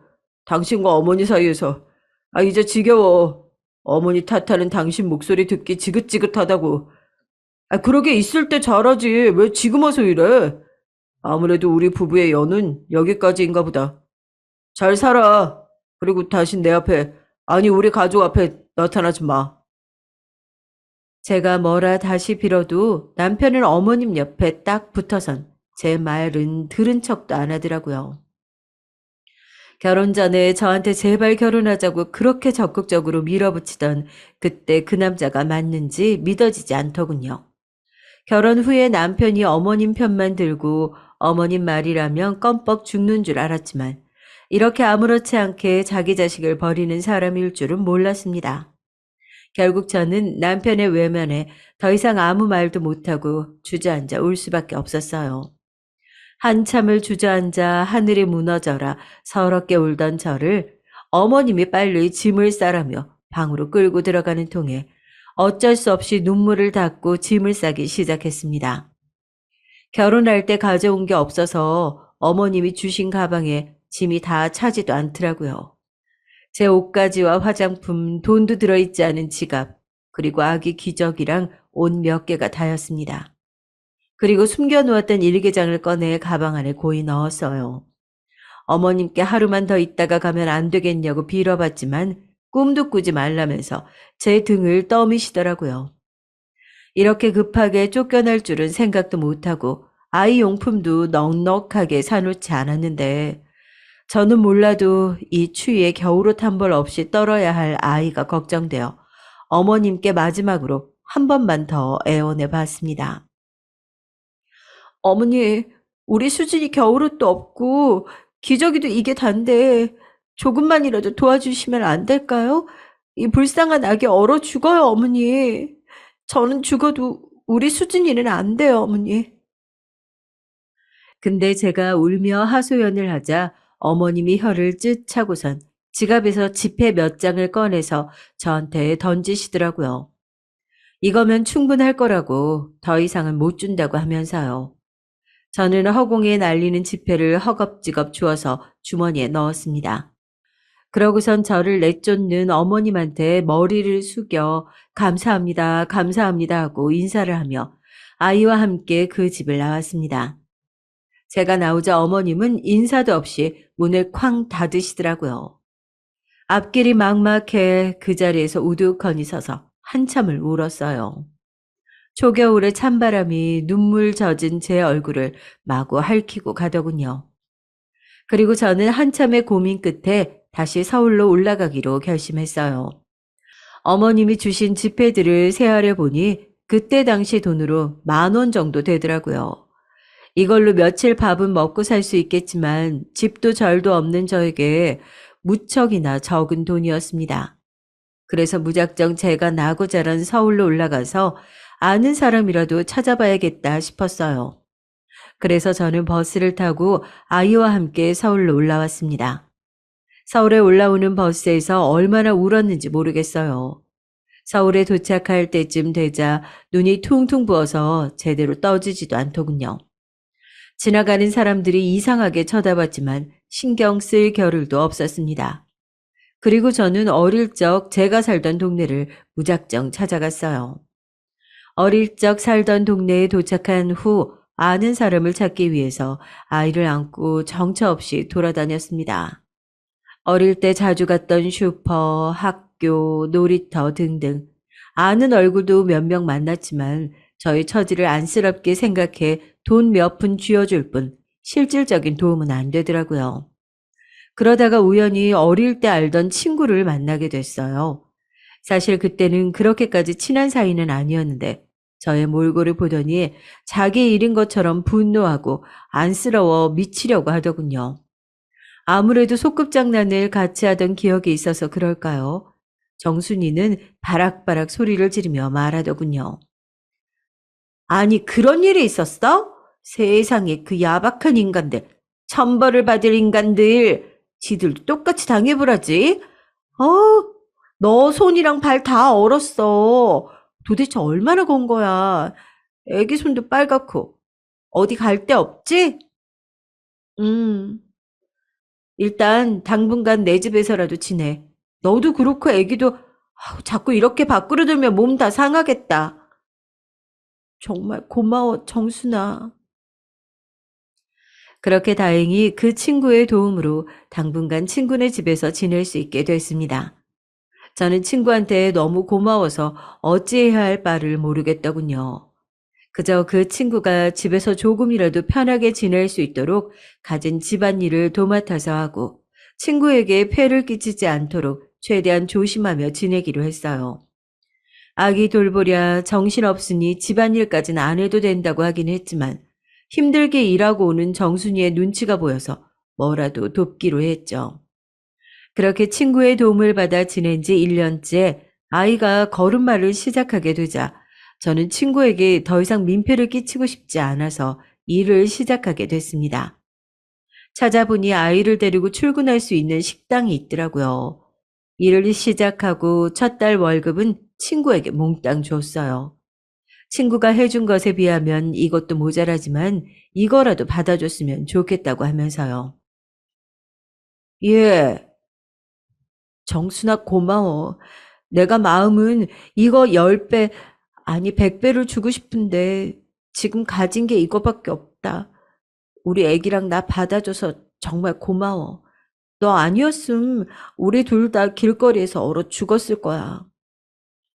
정순이는 눈시울을 붉히더니 쓱쓱 소매로 눈물을 닦곤 고마워할 거 없다며 저를 꽉 안아주었습니다. 저는 따뜻한 친구의 품에서 한없이 울었어요. 정말 나중에 기회가 된다면 꼭 친구에게 몇 배로 보답하고 싶었죠. 그리고 저는 일을 시작한 지 6개월째 되는 날 친구네 집을 나오게 됐습니다. 그간 번 돈으로 아주 작은 방 하나를 구할 수 있게 되었거든요. 친구는 아이가 클 때까지 있어도 된다고 했지만 미안해서 어떻게 그러나요? 저에게 이만큼 해준 것만으로도 평생 잊을 수 없는 은혜인데 더 이상 친구에게 부담을 주고 싶진 않았어요. 거기다 친구에겐 괜찮은 남자가 생겨서 혼인 이야기가 오가고 있었거든요. 결혼을 할 친구 옆에 오래 붙어 있을 수는 없었습니다. 아마 서울에 올라와서 친구를 우연히 만나지 못했더라면 저는 아이와 함께 그 추운 겨울에 길바닥에서 얼어 죽었을지도 몰라요. 저에게 친구는 저와 제 아이의 생명을 구해준 구원자였습니다. 그런데 제가 짐을 다 싸고 집을 나서려고 하자 친구는 잠깐 기다려보라며 방에서 짐을 한 보따리 가져와서 저에게 건네주면서 이렇게 말하더군요. 갈 때 가더라도 수진이 사계절 옷은 넉넉하게 챙겨가. 앞으로 애 키우랴 일하랴 이런 거 사러 갈 시간도 없을 텐데 내가 수진이 내후년까지 입을 수 있게 사이즈별로 담아놨으니까 예쁘게 입혀. 심심하면 우리 집에 가끔 놀러 오기도 하고 나가서 또 나한테 미안하답시고 연락 끊으면 안 된다. 정순아, 기집애. 너 와서 나도 심심하지 않고 얼마나 재밌었는지 몰라. 고마워. 널 잊지 않을게. 저는 친구의 마음에 가슴이 따뜻해지는 것을 느꼈습니다. 의지할 곳 하나 없는 저에게 힘이 되어주고 제 편이 되어주는 친구가 너무 고마웠어요. 그렇게 저는 친구와 마지막 인사를 한 후 집을 나섰습니다. 저는 6개월 동안 번 돈으로 월세방을 얻어 거기서 새로운 생활을 시작했어요. 친구네 집에서 생활비 부담이 없이 살았던 덕에 가능한 일이었죠. 그리고 저는 딸아이를 위해서 매일매일 열심히 살았습니다. 월급은 정말 최소한의 돈만 쓰고 나머지를 전부 다 저축했어요. 저보다도 아이 물건 사는데 돈이 많이 필요했는데 친구가 싸준 아이 옷이 정말 도움이 많이 됐습니다. 친구네 집에는 놀러 가진 못했지만 가끔 전화도 하고 여전히 친하게 지냈어요. 그리고 얼마 지나지 않아 친구가 결혼을 하게 되어 아이를 데리고 결혼식도 다녀왔답니다. 역시 우리 정순이 여전히 이쁘네. 정순이는 그날 아주 정신없이 바빠 보였지만 환하게 웃고 있었답니다. 순간 그 남자 이야기를 하며 설레어 하던 얼굴이 생각이 나더군요. 제게도 사랑을 설레어 하던 그런 시간이 있었는데 문득 입가에 씁쓸함이 감도는 것도 잠시 저는 새하얀 드레스를 입고 환하게 웃고 있는 친구를 보며 친구가 누구보다도 행복하게 살기를 기도했어요. 그리고 몇 년이 흘러 아이가 유치원에 갈 나이가 되었어요. 가끔 아이가 아빠는 어디 있냐고 물어봤지만 전 남편의 사진 한 장 가지고 있는 게 없어 아빠가 누구라고 얘기해 줄 수도 없더라고요. 그냥 아빠는 할머니 일하는 거 도와줘야 돼서 우리랑 따로 사는 거야 라고만 이야기했습니다. 정말? 그럼 아빠는 안 와? 아빠는 너무 바빠서 나중에 보자, 나중에. 나중에라는 말을 덧붙이는 게 너무 미안했지만 아이는 아빠의 얼굴도 몰라서 그런지 아빠를 보고 싶어 하지도 않더라고요. 저는 아이가 좀 더 크고 이해할 수 있는 나이가 되면 그때 엄마랑 아빠랑 이혼했다는 사실을 알려주기로 했어요. 왜 이혼했냐고 물어보면 뭐라고 대답을 해야 할까 고민을 해봤는데 아무래도 사실대로 얘기하는 것보단 그냥 성격 차이라고 대답해야겠다고 생각했습니다. 친아빠가 한겨울에 갓난아기였던 자신을 내쫓았다는 사실을 알게 되면 아이가 충격을 받고 마음의 상처를 입을까봐 걱정이 돼서요. 굳이 안 좋은 얘기는 꺼내지 말아야겠다고 생각했어요. 유치원에 간 딸아이는 또래 애들보다 똘똘했습니다. 한글과 숫자도 또래 아이들보다 빨리 떼고 자기가 하고 싶은 말을 올바른 문장으로 얘기할 줄 아는 똑똑한 아이였어요. 그리고 주변에서 아역 배우 시켜야 되는 거 아니냐고 할 정도로 얼굴도 예쁘장했고, 사실 자랑하는 건 아니지만 제가 학창 시절에 남학생들한테 인기가 많았거든요. 그래서 어머님 말씀이 법인 줄 아는 마마보이 전 남편도 저와 결혼하겠다고 어머님한테 그 고집을 부린 거겠죠. 아무튼 또래보다 똑똑하고 예쁘장한 아이여서 그런지 주변 사람들의 주목을 자꾸만 받게 되더라고요. 영재학교 보내야 되는 거 아니냐, 영화배우 데뷔시켜라 등등 주변에서 좋게 봐주시는 건 정말 감사했지만 혼자 벌어서 먹고 사는 제 처지에 딸아이한테 해줄 수 있는 게 없어서 안쓰러운 마음만 커져갔습니다. 자식한테 해줄 수 있는 건 다 해주고 싶은 게 부모 마음 아니겠어요? 그런데 보잘것없는 제 능력으로는 나중에 학원 하나 보내기도 힘든 상황이었습니다. 엄마, 나 이번에도 100점 맞았다? 옆집 애보다 내가 훨씬 잘했어. 정말? 어우, 우리 딸 천재네. 아이고, 기특해. 엄마, 칭찬받으니까 더 기분 좋다. 앞으로도 공부 잘해서 엄마한테 엄청 큰 집 사줄 거야. 차도 사주고. 부잣집에서 살았으면 특별한 아이로 자랐을지 모르는 우리 아이는 제 밑에서 크는 바람에 평범한 학교를 다니며 평범한 삶을 살게 됐죠. 그래도 성격이 활발해서 친구 관계에도 문제가 없고 학교 다니는 것도 재밌어 하더라고요. 저는 아이가 학교에 들어가서 손을 조금 덜 타게 되니 일을 늘려야겠다고 생각했어요. 나중에 대학도 보내고 결혼도 시키려면 한 살이라도 젊을 때 열심히 벌어놔야죠. 그래서 저는 평일에는 식당 일을 그리고 주말에는 백화점에서 아르바이트를 했습니다. 아이가 혼자서 밥도 잘 차려 먹고 뭐든지 혼자서 척척 해내는 아이라서 다행이었어요. 그런데 아이가 12살쯤이던 어느 주말 백화점 아르바이트가 끝난 후에 집에 돌아오보니 집안에 불이 다 꺼져 있더라고요.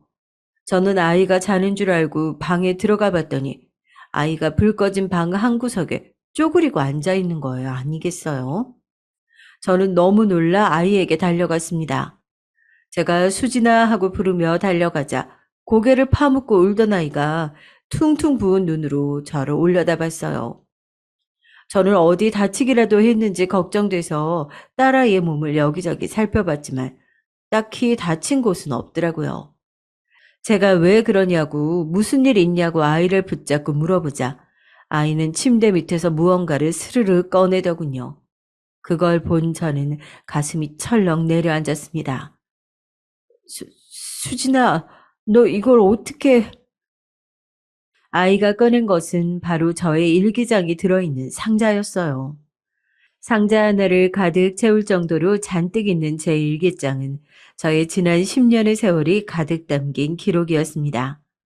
시댁에서 구박받던 이야기부터 시작해서 한겨울에 시댁에서 쫓겨난 이야기, 그리고 친구를 만나 신세를 지게 되고 딸아이와 방을 구해 새로운 생활을 시작한 이야기까지 저의 모든 이야기가 그곳에 담겨 있었어요. 딸아이는 저에게 칭찬받고 싶어서 제가 퇴근하기 전 집을 구석구석 청소하던 중 제 일기장이 들어있는 상자를 발견했다고 합니다. 첫 번째 일기장을 펼치자마자 눈에 들어온 할머니의 충격적인 만행 때문에 도저히 일기장을 손에서 뗄 수가 없었다고 해요. 그동안 자기는 왜 아빠가 없을까 궁금했던 적이 여러 번 있었는데 이 일기장을 보자마자 아빠가 없어서 다행이라는 생각이 들었다고 하더라고요. 딸은 울면서 저를 와라간더니 제 귀에 대고 속삭였습니다. 엄마, 할머니랑 아빠는 정말 나쁜 사람이야. 내가 커서 꼭 엄마 복수해 줄게. 저는 아이의 말에 깜짝 놀라 너 그런 말은 어디서 배웠느냐고 그런 나쁜 말은 하면 안 된다고 다그쳤습니다. 그런데 아이는 눈에 힘을 주고 씩씩대면서 말하더군요. 나쁜 사람한테는 나쁜 말 해도 돼. 내가 나중에 돈 많이 벌어서 엄마 호강시켜주고 할머니한테는 꼭 복수할 거야. 내가 꼭 약속할게, 엄마. 저는 아이가 얼마나 충격을 받았으면 지 아빠랑 할머니한테 복수한다는 말까지 할까 싶어 가슴이 미어졌어요. 그리고 아이를 안고 등을 토닥이며 달랬습니다. 아니야, 수진아. 엄만 복수 같은 거 필요 없어. 엄만 수진이만 있으면 행복해. 엄마, 미안해. 미안해. 내가 다 미안해. 딸아이는 제가 쫓겨난 게 모두 자기 탓이라고 생각하는 듯 했어요. 제 말을 들은 아이는 제 품에서 한참이나 서럽게 울더라고요. 저도 눈에서 눈물이 흐르는 것을 막을 수 없었습니다. 그리고 그 일이 있은 후 제 딸은 갑자기 나이에 비해 철이 확 들어버린 느낌이었어요. 아직 12살밖에 안 된 아이인데 가끔 딸과 대화를 하다 보면 어른과 대화하는 느낌이 들 때가 종종 있었습니다. 어린 나이에 받아들이기 힘든 일을 알게 되다 보니 그 나이대의 해맑음이 사라지고 성숙함만 남게 되어 아이에게 너무 미안했어요. 일기장을 못 보게끔 꼭꼭 숨겨놨어야 했는데 침대 밑에 숨겨놓으면 못 볼 거라고 생각한 제 자신이 너무 바보같이 느껴졌습니다. 아이에게만은 알리지 않고 싶던 진실이었는데 이게 다 멍청한 제 탓이겠죠. 그리고 아이는 그날 이후로 자기가 꼭 성공하겠다며 공부도 열심히 하고 뭐든지 더 열심히 하더라고요. 굳이 제가 신경 쓸 필요가 없이 스스로 뭐든지 다 잘 해주었습니다. 그리고 몇 년이 더 흘러 제 딸은 대학생이 됐어요. 아이는 대학에 진학해서는 공부도 열심히 했지만 외모를 가꾸는 것에도 관심이 많더라고요. 옷 입는 것에도 관심이 많고 외모가 예쁘다 보니까 지나다가 모델 제의나 길거리 캐스팅을 받는 일도 많았습니다. 등록금을 보탠다고 카페 아르바이트를 하던 딸아이는 피팅 모델 일이 돈을 더 준다며 모델 일을 시작하게 됐어요. 몇 번 해보다 보니 적성에 너무 잘 맞는다며 점점 일을 늘리더라고요. 그러다 보니 아무래도 학업에 소홀해질 수밖에 없었습니다. 걱정이 된 저는 몇 번 잔소리도 해보았지만 소용이 없었어요. 그러던 중 아이가 조심스레 절 앉혀두곤 충격적인 말을 하더라고요. 엄마, 나 아무래도 이게 내 길인 것 같아. 학교는 그냥 때려치울래. 나도 내 쇼핑몰을 차려서 돈 벌 거야. 어? 아니, 갑자기 그게 무슨 말이야? 학교는 어쩌고? 엄마, 나 한번 믿어줘. 저는 학교를 때려치우겠다는 아이의 말에 사색이 되었어요. 남들이 부러워하는 좋은 학교에 입학해 놓고 때려치우겠다니요. 너 그러다가 쇼핑몰 잘 안 되면 어떡할 거냐고. 그래도 대학 졸업장은 있어야 취업할 거 아니냐고 다그쳐봤지만 딸아이의 고집이 어마어마하더라고요. 자기는 무조건 잘 될 자신 있다면서 여태까지 자기를 봐서 알지 않냐며 엄마가 여지껏 그래왔던 것처럼 자기를 믿고 지켜봐달라고 하더라고요. 엄마, 더 이상 학교 다니는 건 의미 없어. 내가 해보고 싶은 일을 한 번쯤 해보고 싶어. 저는 정말 하늘이 무너지는 것 같았지만 여태까지 스스로 뭐든지 잘해온 제 딸이었기 때문에 한 번만, 딱 한 번만 믿어보기로 했습니다. 아이는 학교에 자퇴서를 내고 자퇴를 하게 됐어요. 그리고 딸아이가 자기가 말했던 것을 반드시 지키려는 듯 발에 불이 나도록 이리 뛰고 저리 뛰며 열심히 하더군요. 매일 아침 일찍 동대문에 가서 옷을 떼오고 본인이 직접 입고 사진을 찍어 홈페이지에 올리더라고요. 모델 일을 많이 했어서 그런지 사진 찍어 놓은 것을 보면 예쁘긴 했습니다. 그래도 사업이 뭐 그리 쉽나요? 거의 1년간은 주문이 거의 들어오지 않아 재고만 쌓여가더라고요.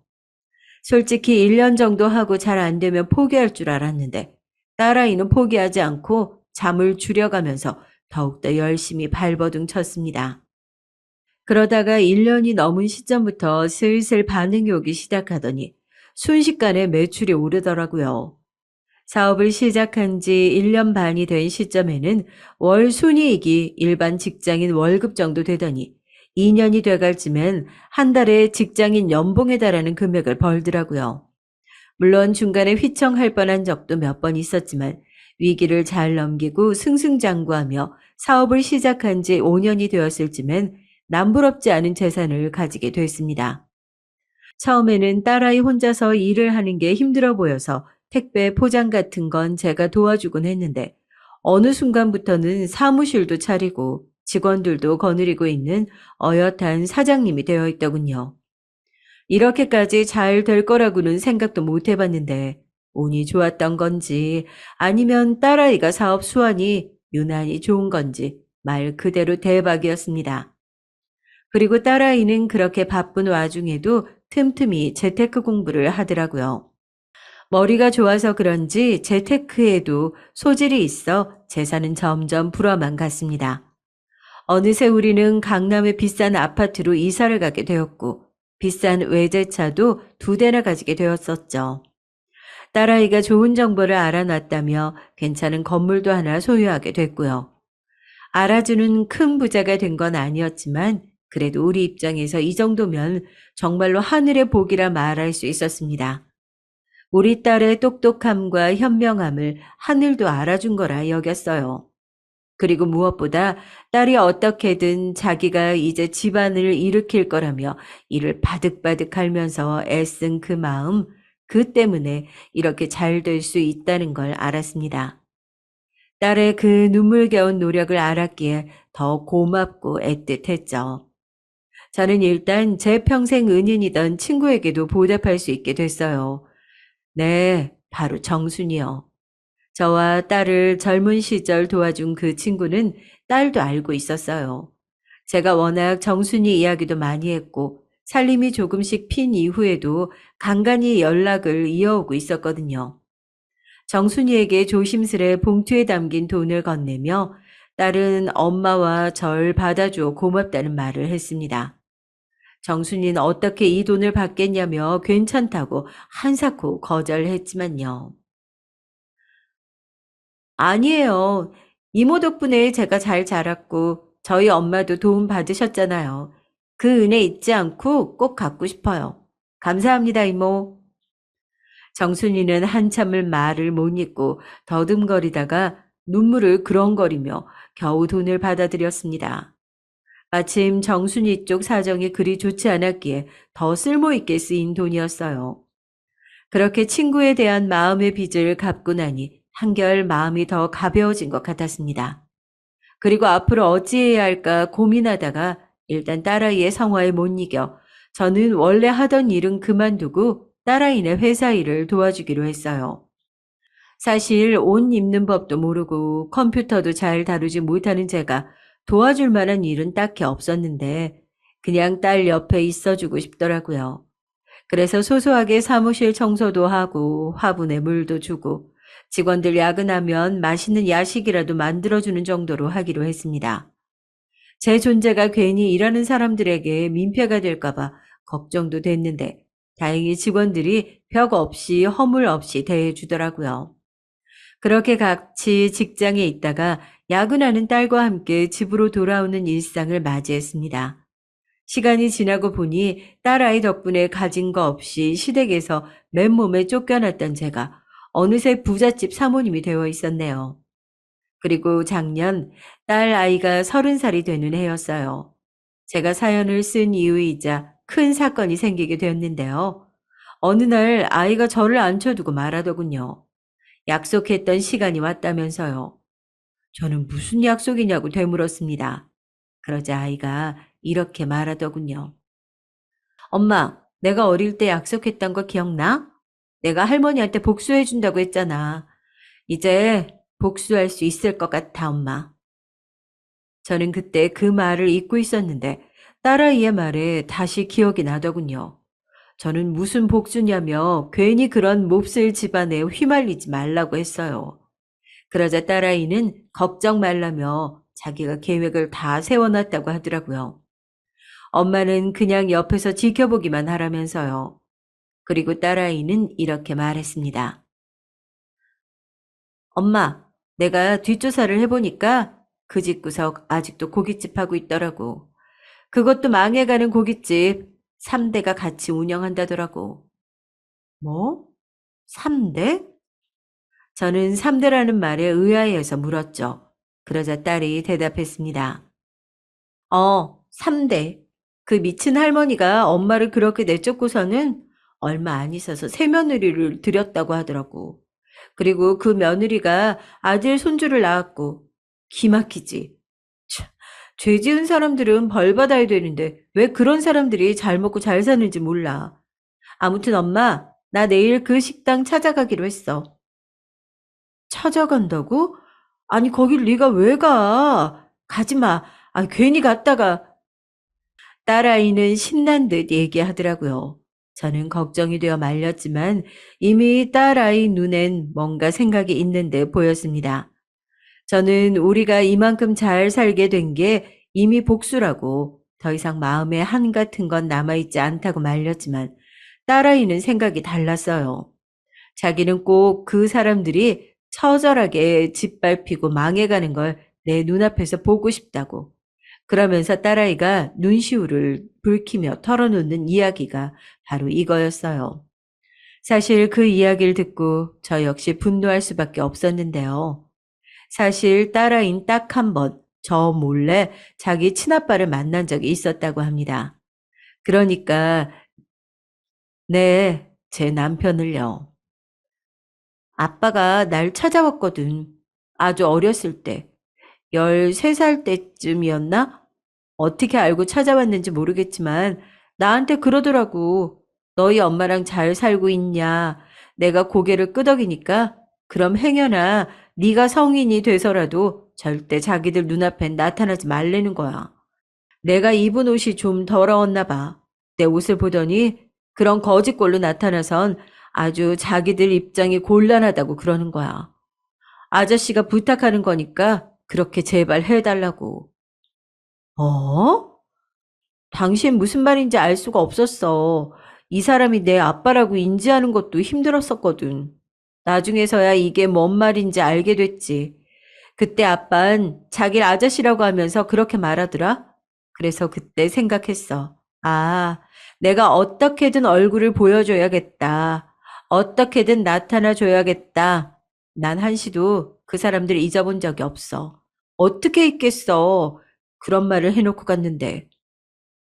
너 왜 이걸 말 안 하고 혼자 알고 있었어? 딸은 자기만 상처받으면 됐지 이미 너무 많은 상처를 받은 엄마까지 아프게 하고 싶지는 않았답니다. 그런데 그 말은 뇌리에서 계속 잊혀지지 않고 딸을 괴롭혀 왔다고 해요. 마치 트라우마처럼 자기를 벌레처럼 보던 아빠의 눈길이 잊혀지지 않았다고 합니다.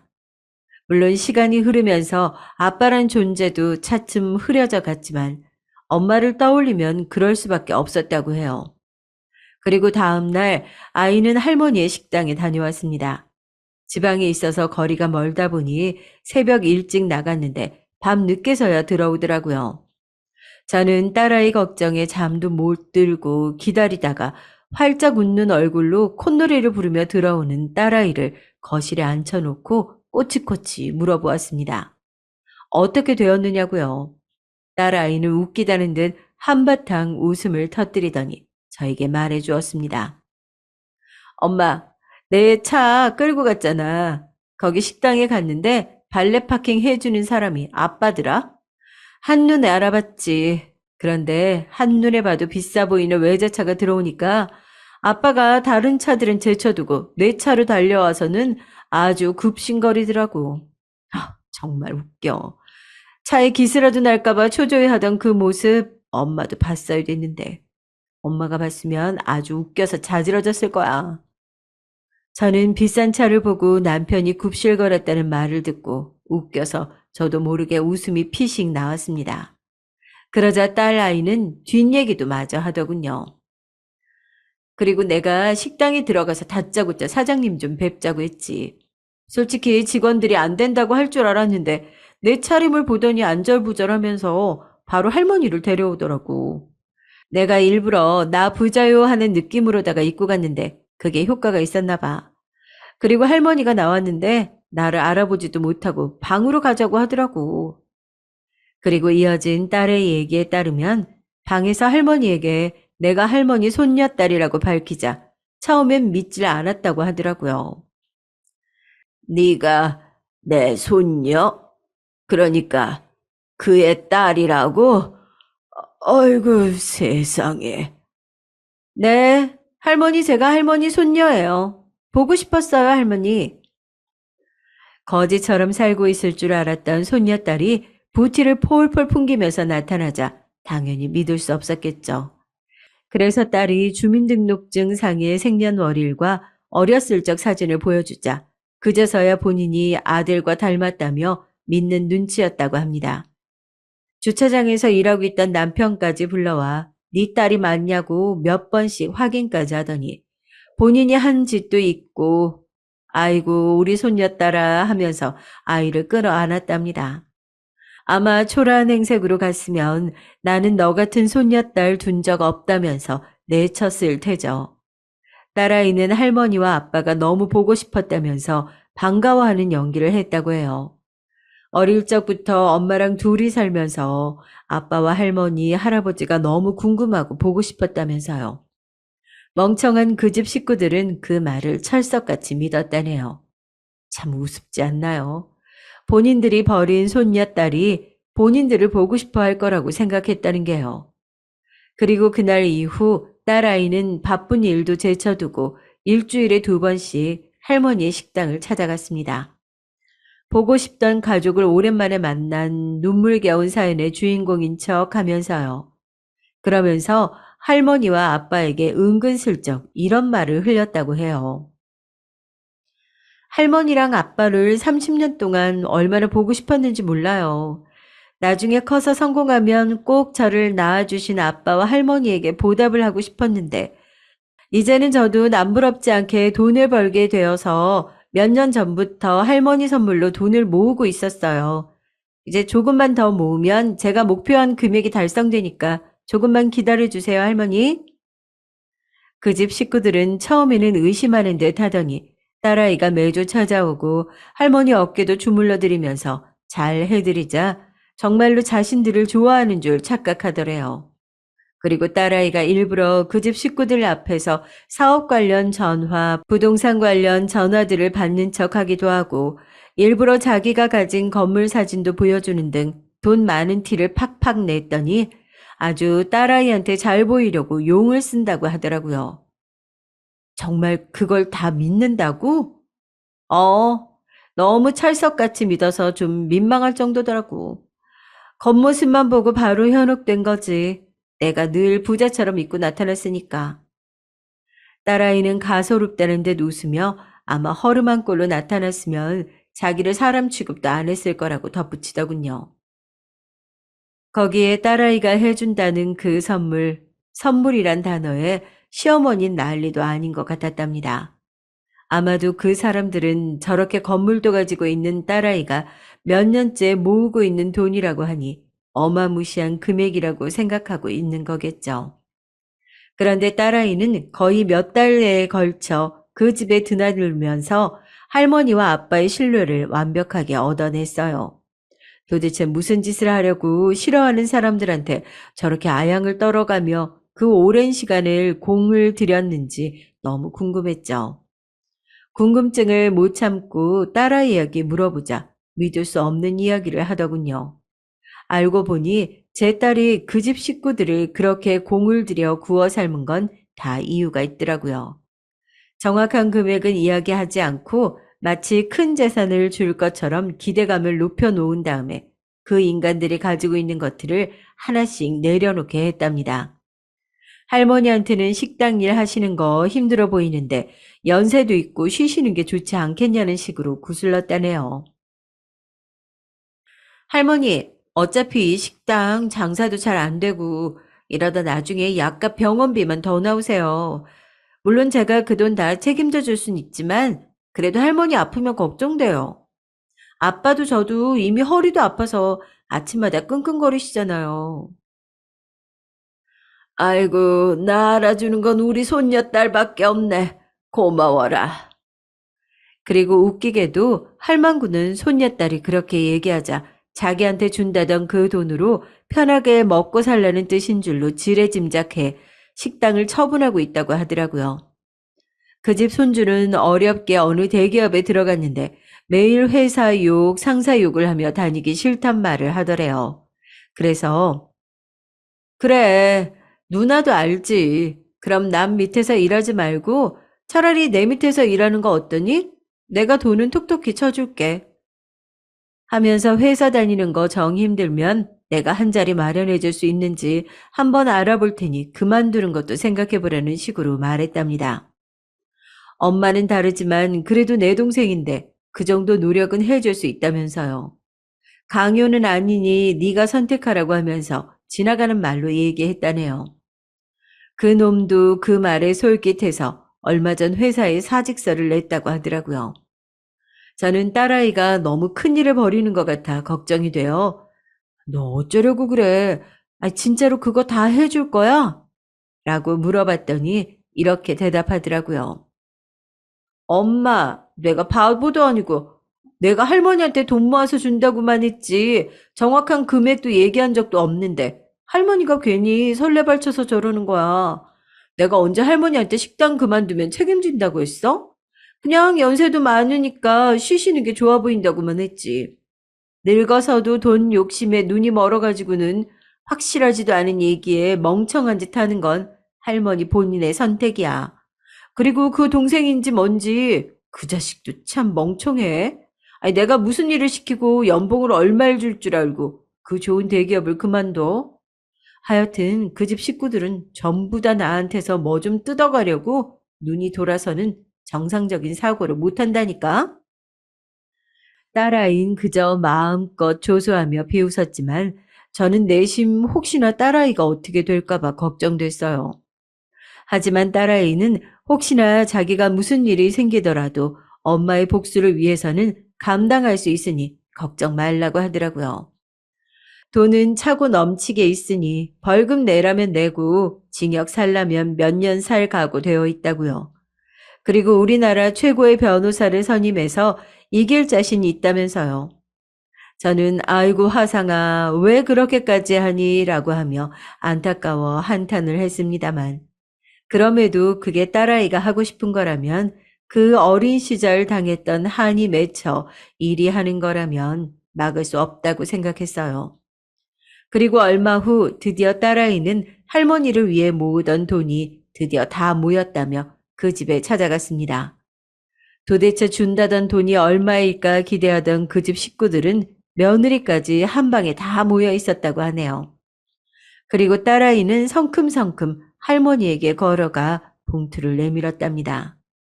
할머니는 봉투를 열어보지도 않은 채 아이고 고맙다 정말 고마워 라고 하면서 눈물을 흘렸다고 하네요.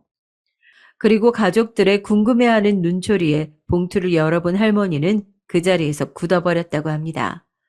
믿어지지 않는지 봉투를 탈탈 털어보았지만 반전 같은 건 없었다네요. 그리고 제가 딸아이에게 물었습니다. 도대체 봉투에 얼마를 넣은 거냐고요. 얼마를 넣었냐고? 맞춰봐, 엄마. 저는 도저히 알 수가 없어서 1,000만 원이라고 했더니 딸아이가 크크 웃으면서 말하길 엄마 미쳤어? 그 집 구석에 무슨 1,000만 원이나 줘. 10만 원. 10만 원 줬어. 10만 원. 저는 너무 황당해서 벌어지는 입을 다물 수가 없었습니다. 그런데 딸아이가 이어서 하는 말이 더 가관이었어요.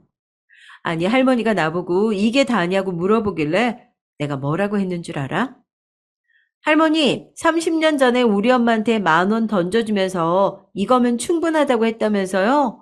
제가 워낙에 할머니를 존경하니까 할머니 말씀대로 충분한 금액 넣었어요. 30년 전에 1만 원이었으니까 지금 시세로는 10만 원 정도 되는 거 맞죠?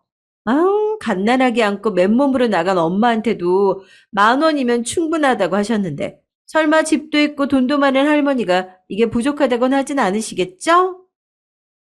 그 말을 들은 그 집 식구들은 완전히 뒤집어지고 난리가 났답니다. 할머니는 뒷목을 잡고 쓰러지는 척을 했다네요. 여기저기서 욕이 날라오고 아주 가관도 아니었대요. 그러자 옆에 있던 이복 동생이 급하게 제 딸아이를 붙잡고서는 누나, 그럼 나는? 나 한 자리 해주겠다면서 그건 맞지? 라고 하길래 제 딸아이가 이렇게 대답했답니다. 아, 그거 안 그래도 알아봤더니 너한테 줄 만한 자리가 없더라고. 우리 회사에서는 너처럼 공부만 잘하는 안경잡이보단 좀 센스 있고 창의적인 인재가 필요하거든. 그리고 넌 무슨 애가 채용학 정도 안 된 회사를 뭘 믿고서 사직서를 내니? 너도 참 한심하다. 그러자 이복 동생은 화를 주체 못하고 제 딸아이를 때릴 듯 굴었다고 하네요. 그러자 딸아이는 그 집 식구들에게 내 몸에 손 하나라도 대면 바로 법적으로 고소하겠다고 으름장을 놓았다고 합니다. 돈 많은 제 딸아이에게 고소당하는 건 또 무서운 건지 머리채를 잡아 뜯으러 달려오던 할머니까지 걸음을 멈추었다고 하네요. 할머니는 그제야 소리를 지르며 실체를 드러냈다고 합니다. 야, 이년아. 그년 뱃속에 있던 네가 그럼 그렇지. 인연이 이렇게 우리 집안을 풍비박산을 내는구나. 30년 전에 과거로 뒤졌어야 했는데 돈 좀 있어 보이는 꼬라지에 홀라당 속아 넘어가 버렸구나. 아이고 내 팔자야. 아이고 내 신세야. 어머니 진정하세요. 너 어떻게 사람의 탈을 쓰고 이런 짓을 할 수 있냐? 너 때문에 지금 식당도 접고 네가 무슨 짓을 한지 감도 안 오지? 대체 어떻게 배워먹은 거야? 그리고 전 남편은 딸에게 조용히 훈계하는 어른의 모습을 흉내내려고 했지만 딸은 오히려 그게 더 우스웠다고 합니다. 딸아이는 아비규환이 된 그 집 사람들 사이에서 태연하게 일어나 방문을 닫고 나왔다고 해요. 방 안에는 할머니의 울부짖는 소리가 들리고 아빠와 이복 동생이 소리를 지르며 쫓아 나왔지만 유유히 차에 올라타서 출발했다고 하네요. 그리고 집으로 돌아오는 길에는 너무 신난 나머지 창문을 열고 큰 소리로 노래 부르면서 왔다고 웃으면서 얘기하더라고요. 저는 너무 황당한 나머지 헛웃음만 나왔어요. 이 못 말리는 딸아이를 어떻게 해야 할까요? 제 딸이지만 정말 이런 특이한 애가 어디서 나왔나 신기하더라고요. 그런데 딸아이가 저에게 얘기를 하면서 고소하다고 배꼽을 잡고 푸하하 웃자 저도 모르게 웃음이 피식 터져 나왔습니다. 상상만으로도 30년간의 응어리가 쑥 내려가듯 통쾌했어요. 무엇보다 몇 억 또는 몇십억의 돈을 생각하고 봉투를 열었을 시어머니가 10만 원을 보고 지었을 그 표정을 상상하니 살면서 보았던 그 어떤 코미디보다도 웃겼습니다. 정말 제 생애에 이렇게 가슴이 뻥 뚫리는 일은 앞으로도 없을 겁니다. 물론 잘한 일이라고 칭찬받을 수도 없는 일이겠죠. 그런데 살다 보니 선과 악이 항상 불분명한 경우들이 많더라고요.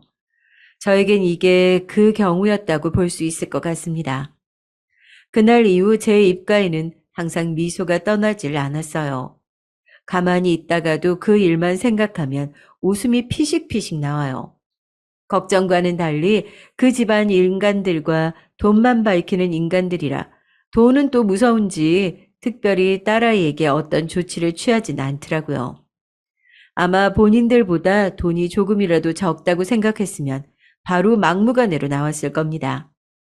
이제 저는 30년 묵은 한도 풀렸고 그때 버림받은 제 딸아이가 이렇게 잘 자라주었으니 그 누구도 부럽지 않은 행복한 삶을 살고 있다고 자부할 수 있습니다.